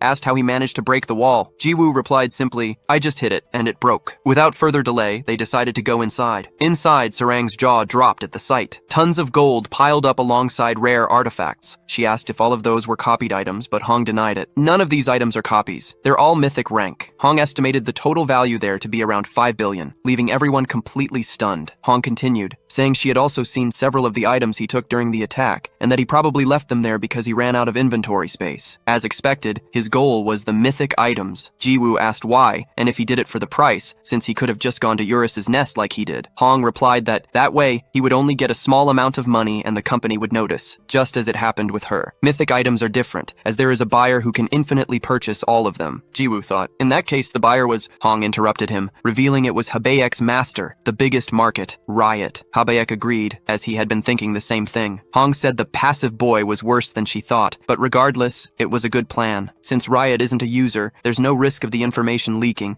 and he will sell the items without affecting the game's economy. If they took a screenshot of this and reported it to customer service, they would take appropriate action, since the GM had gathered the items in his personal space. Then, she removed her mask, thanking them for their good work, as they would solve the case with this thanks to them. Jiwoo questioned her, asking by whose permission she would do that. He asked if she was filming some kind of drama, considering she'd been monologuing all day with the grand finale being a report to customer service. Hong confirmed and asked if there was another course of action. Jiwoo scoffed at the idea, questioning what else there was to do, since they were going to teach the passive boy a good lesson. In the city, he appeared wearing Hong's mask, while Seungwon, completely infuriated by the whole situation, glared at the protagonist from within the crowd. Sarang wondered if that was the passive boy, as he had appeared exactly as Underpants Guy said, right in the center of the village. Seungwon asked what was with the mask, and if he was trying to disguise himself, calling him the stick bastard. Jiwoo just burst out laughing, saying he had borrowed it from Hong, and that the mask was so famous anyone would recognize him. An assassin on the roof asked if that wasn't the passive boy, and Hong confirmed, since he had appeared as planned. The guild member asked what he was planning, doing this in the middle of the village. In the cabin, Jiwoo said that first, they would take all of his items. Hong questioned why, and the protagonist replied that it was a pain to explain, so she should just listen, as he had already thought it through. Furthermore, she should lend him a mask, preferably hers. Sarang kicked him in the back. Later, outside the cabin, Seungwon approached. He grew angry seeing the broken wall. He rushed forward, shouting that it was impossible, since a personal hideout couldn't be destroyed. He yelled, searching for his mythic items and his money,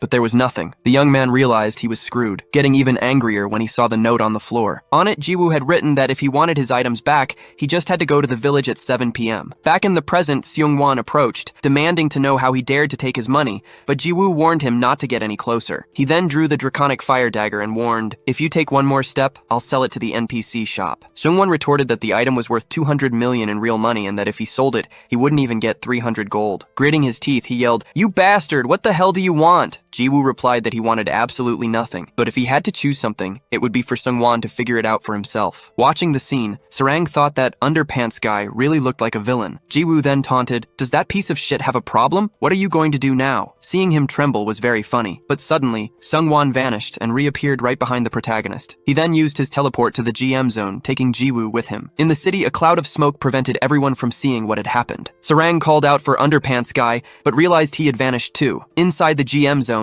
a massive explosion occurred. Jiwoo and Seungwon clashed their weapons with tremendous force. The GM yelled, "How dare a filthy pig like you mess with an administrator? I'll chop your body into cubes to make kakakdugi." Jiwoo was struck by a direct hit, causing a massive explosion behind him. He dug his stick into the ground to stop his momentum, getting dragged a long way. With the impact, Hong's mask split in half and fell to the ground in pieces, revealing a large wound on Jiwoo's face. He then comments, "You're even bigger trash than I thought, calling a player from your own company a pig." His body, however, regenerates quickly thanks to the healing factor. Seungwon questions who cares about that. "Pigs like you have gone crazy and forgotten reality. You get so immersed, you go insane over pieces of game data. There's no reason to treat scummy users like you as if you were human." He clashes his sword once more with Jiwoo's stick, and another catastrophic explosion occurs, destroying everything around them. "You're so cringe," Jiwoo says. "You're blaming the players for no reason. You're probably having a midlife crisis." This only infuriates Seungwon further, and he vanishes from Jiwoo's sight. Jiwoo thinks the blow will come from above, but the attack actually comes from behind. He thinks anxiously, "I can't see him." Jiwoo is hit by slashes from every possible direction. Seungwon shouts at him not to underestimate him, saying that all players are the same. No matter how hard the developers work,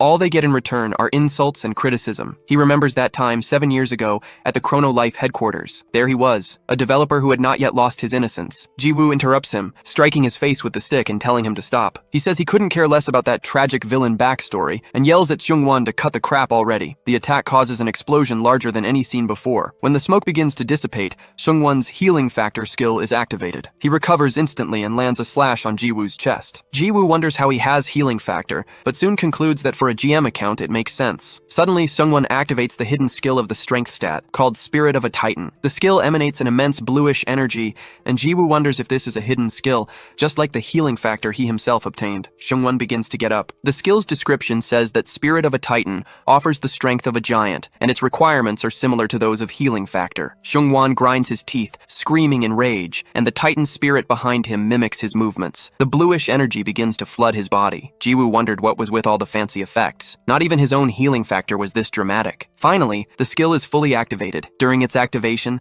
the damage and range of his attacks are increased by 1,000%. Seungwon raises his sword and unleashes a sideways slash in Jiwoo's direction. The hunter perceives the magnitude of the attack, but is struck head-on overrun by the immense wave of destruction that sweeps away everything in its path. His healing factor activates immediately. As his body regenerates, Jiwoo grips his staff, observing how everything around him has been utterly destroyed. He remarks that the skill is practically a cheat, and that Seung-won should just hand it over. Seung-won barely has time to question it when he is pierced in the stomach by a tentacle. Jiwoo used the hidden skill of gluttony, saying he can steal his stats and learn the skill. However, Seung-won manages to avoid the blow at the last second, activating the hidden skill of the agility stat, called Light Speed Dash. Immediately, dozens of slashes hit Jiwoo from all directions. Seung-won wonders how that was possible. His Light Speed Dash allows him to move at that speed in any direction, so he charges forward once more. He declares that the outcome of a battle is determined by stats and calculations, and his are all at level 99,999. With that, he lands a powerful punch in Jiwoo's stomach, sending him flying far into the distance. Seung-won lands on the ground, wondering if Jiwoo didn't realize it. No matter how good his control was, he could never win with such a massive stat difference. In fact, he thought his opponent's gameplay was garbage, since he was just a loser who relied on maxed out items. Kneeling with his staff in hand, Jiwoo grits his teeth in rage. Hearing that, especially coming from him, infuriated him, as Seung-won was nothing more than a cheater abusing a GM account. Seung-won asks who cares about that. If Jiwoo didn't like it, he should have applied to be a GM too. He accuses him of being jealous of how passionately he plays. All it took was a few tweaks to the data to become the strongest character, until a headbutt smashes right into him. Jiwoo had flown at him, striking him with extreme speed. Seung-won is sent flying, his nose bleeding and a look of utter shock on his face. "What the hell was that?" he demands. "How did you move so fast with such low agility?" Jiwoo replies, "What else could it be other than pure gameplay?" Seung-won gets up, calling him an arrogant bastard. He then uses his light speed dash against him again, yelling for him to try that again, because whatever skill he used, it could never match his speed. Jiwoo, however, simply ducks and says he didn't use a skill, but the game's system itself. He executes a swing in midair and suddenly pivots in the opposite direction, leaving Seung-won confused. Jiwoo explains that it was the rebound control option. By striking in the opposite direction, he used the recoil as momentum, flying straight towards Seung-won. The administrator is shocked by the maneuver. Jiwoo smashes the staff right into the man's forehead. He's pretty fast, Seung-won thinks. Jiwoo, on the other hand, just pretends the hit was a lucky shot. The administrator is thrown to the ground, causing a large cloud of smoke. Jiwoo taunts him, asking how that felt and if it was so amazing. He explains that he simply turned off the rebound control option in the game settings and wants to know how it feels to take a planet-shattering rebound attack. Seung-won gets angry, calling him a bastard who relies on garbage mechanics and telling him he has no reason to be so excited. He claims it won't happen again, as it was nothing more than a lucky shot. Jiwoo agrees, admitting that he is in fact still much slower than the light speed dash. "Let's just cut to the chase and finish this." Seung-won just laughs. He calls him a filthy little player, stating that Jiwoo doesn't understand the situation because of that one lucky hit. After all, a mere user like him could never defeat him. Jiwoo, however, replies that there is a way. He points his hand forward, and a purple light emanates from his powers. Jiwoo says goodbye to the passive boy, commenting that although it was quick, it was quite fun. Outside the game, Sarang is curious. She wants to know what Underwear Boy is going to do, because even if he's strong, he couldn't beat a GM. Hong replies that she doesn't know the details either, and that apparently, not even his girlfriend knew anything. Sarang is happy to be called that, and says the only thing Jiwoo told her was about the plan to provoke the passive boy to lure him into the GM zone. Hong then reveals that something is bothering her, the reason he left a note and postponed the plan by a day. Somehow, she believes it's related to the method he'll use to win. Back in the game, Jiwoo's hand continues to emanate an immense purple glow. Seung-won starts to think that his opponent's confident expression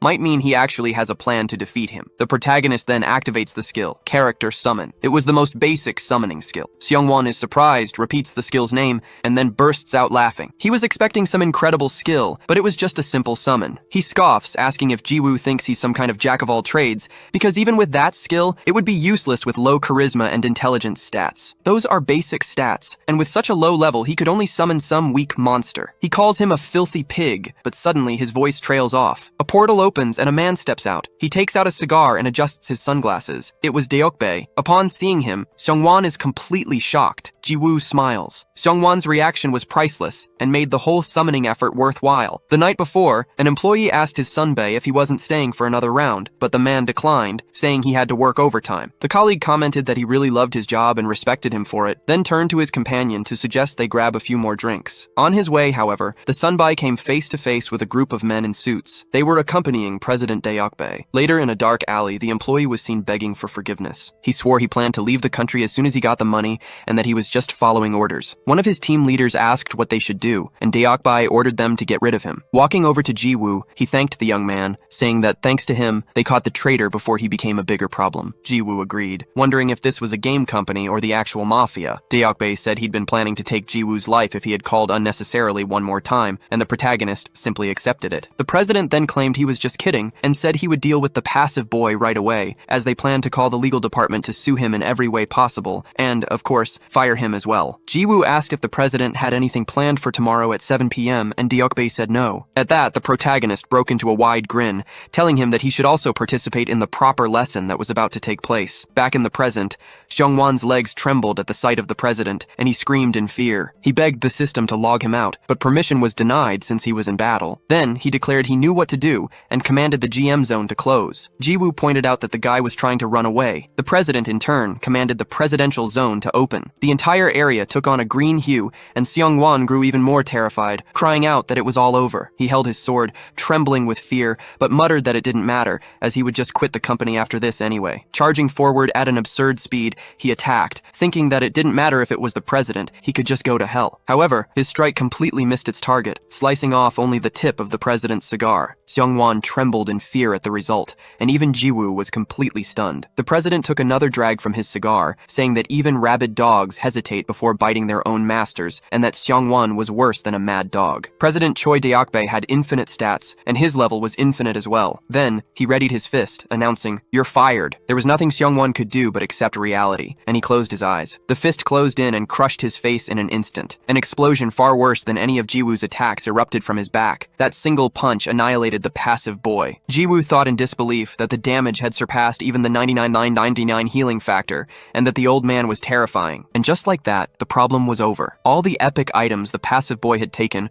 were returned to their original owners, and in the end, it was discovered that several guilds had been affected. Jiwoo found out later that the passive boy, Seong-won, was fired that same day. Even in real life, he was beaten to a pulp by the old man president, and then kicked out. Afterward, he tried to sue the chairman for assault, but that only ended up making his life even more difficult. As a countermeasure, the old chairman went all in on the legal battle, and was ultimately cleared of all criminal charges. Seong-won will spend the rest of his life paying the company back for material damages and lost profits. Additionally, rumors spread that he had been permanently banned from the industry. That was the happy ending to that story. In the game's starting village, after that day, his life as a seller was back in full swing. Approaching his friends, he saw Hong wearing her mask and Sarang with a big smile on her face. Everything had returned to normal. Logging out of the game Chrono Life, he found himself back on his couch sighing as he sat down. Jiwoo thought that if there was one thing still bothering him, it was the fact that he hadn't been able to ask the passive boy something. He wanted to know how that cockroach could be both a player and an NPC at the same time, and why no one knew who she was. But as he got up, he noticed a girl on his couch. Jiwoo was completely taken aback, his expression changing in an instant. Luna seemed excited that he was awake and said, "It's been a while since I've seen Mr. Loser." The protagonist prepared some ramen for her. "This looks so good. It must be delicious," said Luna. "Of course it is," Jiwoo replied. The girl started to eat, and he watched her suspiciously, wondering what the hell was going on in his house. At least, there was the answer to his question. She wasn't an NPC. She had always been a player. Luna noticed he was staring at her, and Jiwoo blushed. She also blushed quite a bit. "Why are you staring at me?" she questioned, and Jiwoo tried to play it off. "Is it because I'm so beautiful?" The protagonist got annoyed. "Stop being silly and just eat your ramen." Then, the girl went back to eating calmly. Jiwoo did the same, his face still flushed. He thought she was really beautiful, but then he remembered her asking why she would form a hunting party with him, since he was a loser. On top of that, she had called his parents beggars. Jiwoo thought he had almost gotten carried away again, like a true loser. So he faced her and asked who the hell she was. Also, how did she know where he lived and the passcode to his house? Luna finishes her ramen and stands up, stretching. She says she should reward him for making the food, and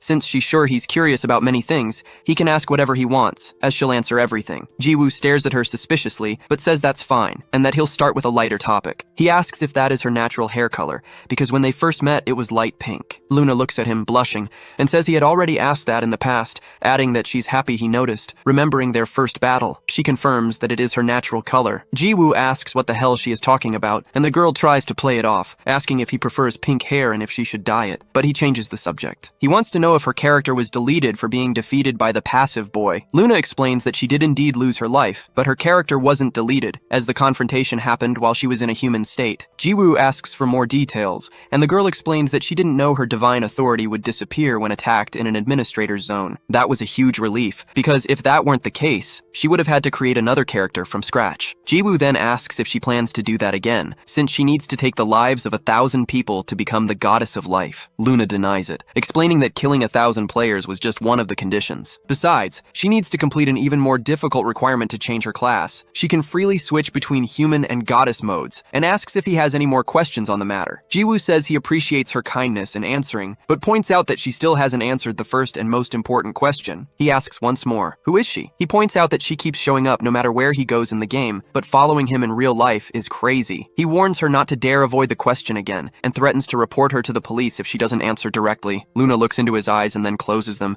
saying that in that world, there are too many people getting in the way. Then she stands up, stating that the reason she came here was to make an offer. She asks if Mr. Loser wants to become her man. Jiwoo is completely shocked by the proposal until he realizes what she really meant. An awkward silence falls between them. Suddenly, the apartment's doorbell rings repeatedly. Jiwoo wonders who it could be at this hour. He went to the door and answered it. On the other side, Sarang asked if Boxer Boy was in, saying she was a friend of his. She insisted that she needed to talk about something important and asked him to open the door, but he just looked back in the direction where Luna was. He hesitated, thinking of Luna, who was in his room. A few minutes later, he finally opened the door. Han Sarang complained that he should have opened it sooner, instead of leaving her waiting outside. So this is Boxer Boy's house, she thought, noticing the place was much cleaner than she had imagined, and that its layout was quite similar to her own. Suddenly looking to the side, she asked if he was having a late-night snack, since it looked like he enjoyed spicy food. Jiwoo confirmed. He asked why she was visiting him at this time of night. Sarang replied that it was about the game and asked what time he would log in the next day. Jiwoo explained that he didn't know, as he'd have to see if he had anything to do after waking up and having breakfast. From the room, Luna listened to the conversation unfold, closing her eyes with jealousy. Sarang said she would see him tomorrow and that if he overslept, she would kill him. But before she left, she needed something. She asked for his phone to put her number in, since she couldn't just come over every time she wanted to talk to him. Jiwoo questioned if it was okay for a celebrity to give out her number like that, and Sarang asked why he was acting that way. After saving the contact as Han Sarang, she asked him to give her a call so she could save his number too. Before leaving, she warned him that if he didn't answer her messages,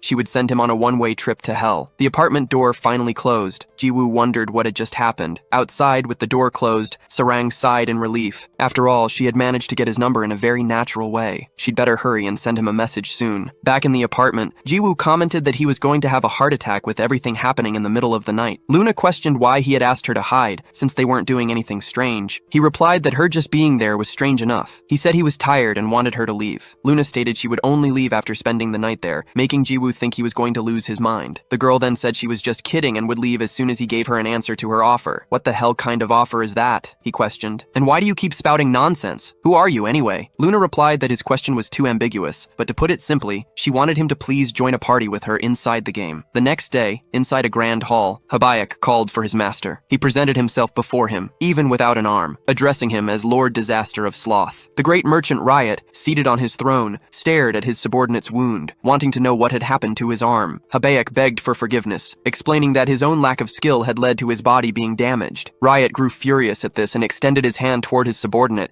healing him instantly. A new arm grew from his body. Habayak, surprised, said that his wound had recovered once again. Riot ordered him to say who had injured him, asking if it was the hero he had mentioned before. Habayak denied it, saying it was the contrary. The hero had actually saved his life. He claimed that if the master saw him, he would surely approve, as he was the best current candidate for the 7 deadly sins. On a beach within Chrono Life, a hunting ground for players level 30 and above, slimes were common liquid monsters. However, the area's boss was not something any novice could face. It was the level 85 Kraken. It possessed skin so tough that not even a sharp blade could easily pierce it, and legs that moved freely on both land and sea. The product of an unbalanced game design, with an extremely ferocious personality, a field boss notorious for traumatizing new players. But at that moment, it was struck in the mouth by Jiwoo, who used a skill that attacked without depleting the final hit point. The monster's HP bar stopped at exactly 1 point, and the Kraken collapsed to the ground. Jiwoo shouted for Captain Love to act. The girl immediately leaped from the ground, flying as high as she could. After a quick mid-air acrobatic, she unleashed her fallen dragon stomp on the monster, crushing it and driving it into the ground. Jiwoo was impressed, noting the final blow was perfect, and asked if she gained much experience. However, the girl shook her head, saying she received very little. Urus explained it was due to the large level difference between them, which prevented her from gaining experience. By the way, Jiwoo asked if her skill had gotten stronger, since it didn't seem as powerful the last time she used it. Sarang replied that it must be because of the weapon. Jiwoo remembered the gauntlets and said said that with them, Sarang could now hunt without his help. But the girl reminded him that would mean staying away from her briefs boy and asked what he was talking about since being carried by him was much better. They continued their conversation as Luna watched from the sky, gracing them all with her beauty. She recalled Jiwoo's words from the day before when she had asked him a question. Jiwoo had refused, saying he didn't want to. He explained that he would never play with her, as he hated being backstabbed like the first time they met. Besides, he was already in a group with Sarang and would be beaten up if he let her join. Watching the scene, Luna saw the girl pull Jiwoo aside and commented jealously that it made her want to ruin the girl's life. However, she turned away, deciding to let it go for the time being. After all, Jiwoo would have to be her man anyway, and she would take that woman's life for the sake of Chrono Life's ending. Urus then advised that he couldn't carry her in the game. He complained that this problem came up all the time, but it was impossible due to the vast level difference. Jiwoo asked more about it, and the conversation caught Sarang's attention. Jiwoo wondered what to do and if there was another way. Sarang interrupted him, saying she'd been watching him talk to himself for a while, and asked if someone else was with him. Surprised, Jiwoo asked if she couldn't see the little dragon, but Sarang had no idea what he was talking about. Urus reminded his young Neem that other people couldn't see his presence. Jiwoo remembered that was true. The dragon then explained that there was a way. His master would just need to share a bit of mana to summon him into reality. Jiwoo argued that his intelligence and wisdom were too low, and his mana was nearly zero, but Urus assured him it would be enough. With that, Jiwoo emanated a vast purple energy. The soul of Urus began to materialize on the spot, and Sarang noticed the light gathering at a single point. Urus emerged in his adorable dragon form, letting out an equally cute sound. Upon seeing him, Sarang got a nosebleed and exclaimed how cute he was, asking to touch him. Urus was irritated by her audacity,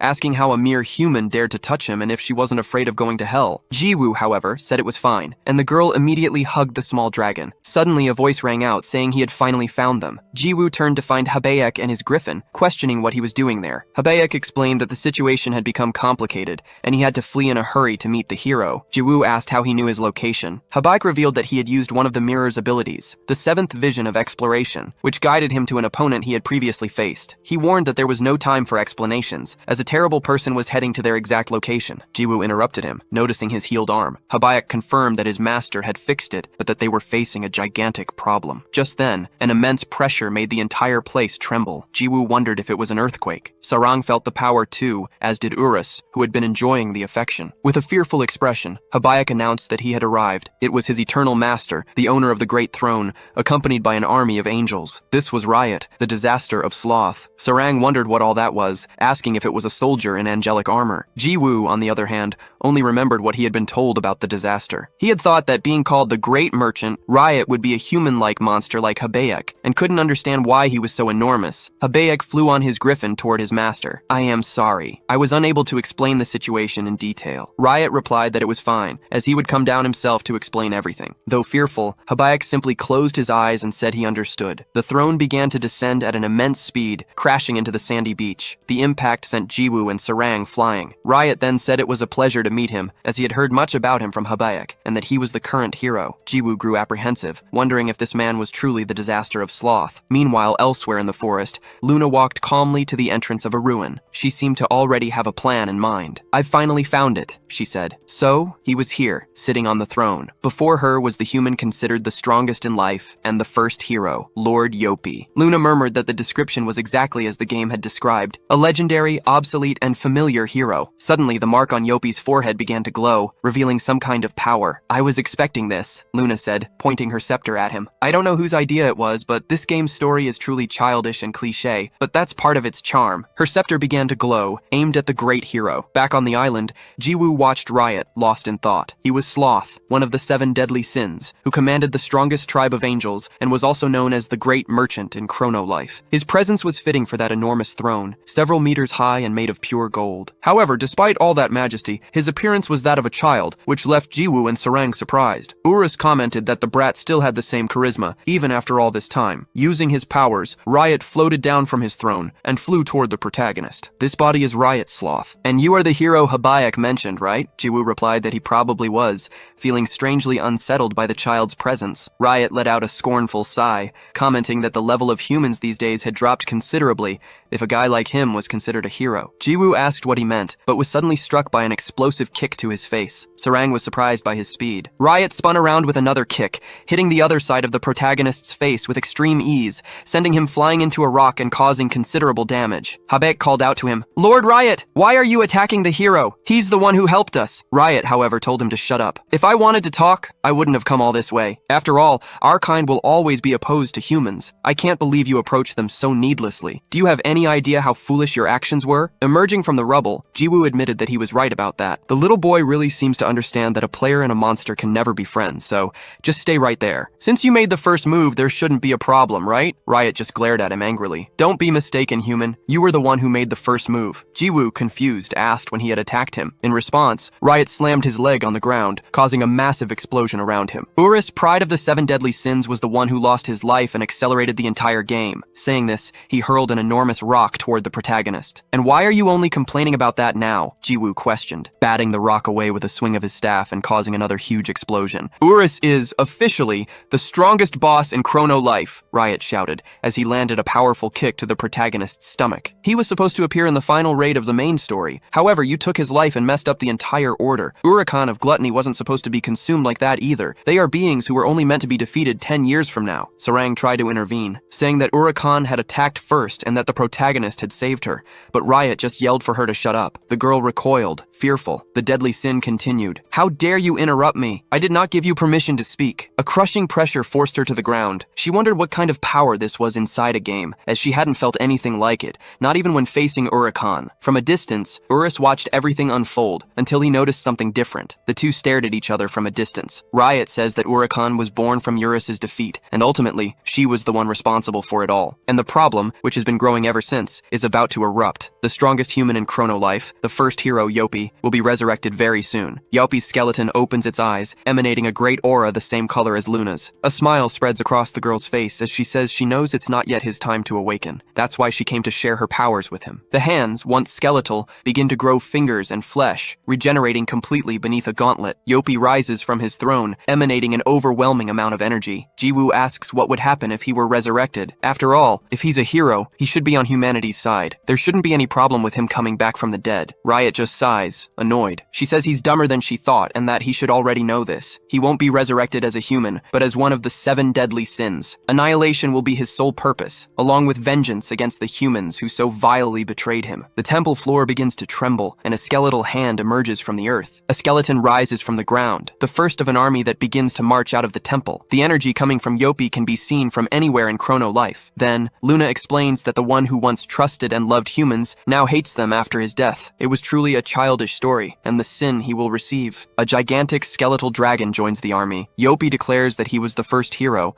and now he was also the Sin of Wrath. A continent that has existed since ancient times, Chrono, a place where there were no wars or disputes, a blessed place full of peace. However, one day, demons appeared. They began to take the lives of humans, sowing chaos throughout the land. In an instant, the continent called Chrono turned into a hell. At that time, a light appeared amidst the despair, and was later called the first hero, Yopi. But Jiwoo just skips the scene. Riot asks what he did, and the protagonist explains that he pressed the skip button, as he's not the type to read the game's story. In other words, she was just saying that the dark hero would be resurrected. Jiwoo had heard what he needed to. He'd taken a beating, and she only came all this way to talk about that? Then he asks her, did you know I defeated that Urus you admire so much with a single blow? Strongest human or first hero, it makes no difference. I have no reason to be afraid of you. Riot replies that he's even dumber than she thought. Riot couldn't believe that Jiwoo didn't know fear, being a human himself. After all, they would all be overrun by the first hero and his army. With that, she turns to leave. Jiwoo asks her where she's going, wondering if she didn't come to fight. Riot replies that it's no fun. She was just curious about the current hero's situation, but concluded he was nothing special. She says she once walked alongside the hero Yopi, and that he is the only human she acknowledges as worthy. Jiwoo cannot, and never will, defeat him. The protagonist sighs, thanking him for giving him even more of an urge to beat him to a pulp. However, Riot was mistaken if he thought he would be allowed to just walk away after attacking him. Habayek intervenes, asking the hero to calm down. Jiwoo tells him to let go, unless he wants to go to hell along with his master. Habayek, however, insists that the hero should calm down, since there's no need for a fight now that their talk is over. The protagonist retorts that he wants to fight, as his jaw still hurts from the punch he took. Habayek urges them to calm down, mentioning the money Jiwoo had been making selling items. Surprised, Jiwoo asks how he knows that. The King of Mirrors explains that his master told him. The one who spent 15 billion gold on the items was Riot. Meanwhile, in Yopi's army, he stands at the center, next to Luna. Yopi says he understands the situation. After all, many years have passed since he lost his life. Luna confirms, explaining that he was supposed to be resurrected many years in the future, but history was already a mess. So, she provided the energy he needed and told him not to worry about anything. Yopi thanks her, promising to repay her later if he gets the chance. Luna asks where he is going. The first hero says the question is obvious, calling her lust, one of the 7 deadly sins. His dragon's wings spread open, unleashing a deafening roar. The dragon begins to fly, heading towards the mountains, and then prepares a blast of fire. Below, the skeletons scatter in desperation. Yopi declares that he himself will destroy the world he once protected. Then, he uses his teleportation magic and disappears. Luna is left behind, watching the smoke dissipate. She sighs deeply. Alright, she thinks. My work here is done. But she wonders if it was really alright, and if she regretted it all. In Urakan's case, she did what she wanted. This, however, was very different. She only did it because he seemed like a loose end in the main story. A divine voice replies that it's all right,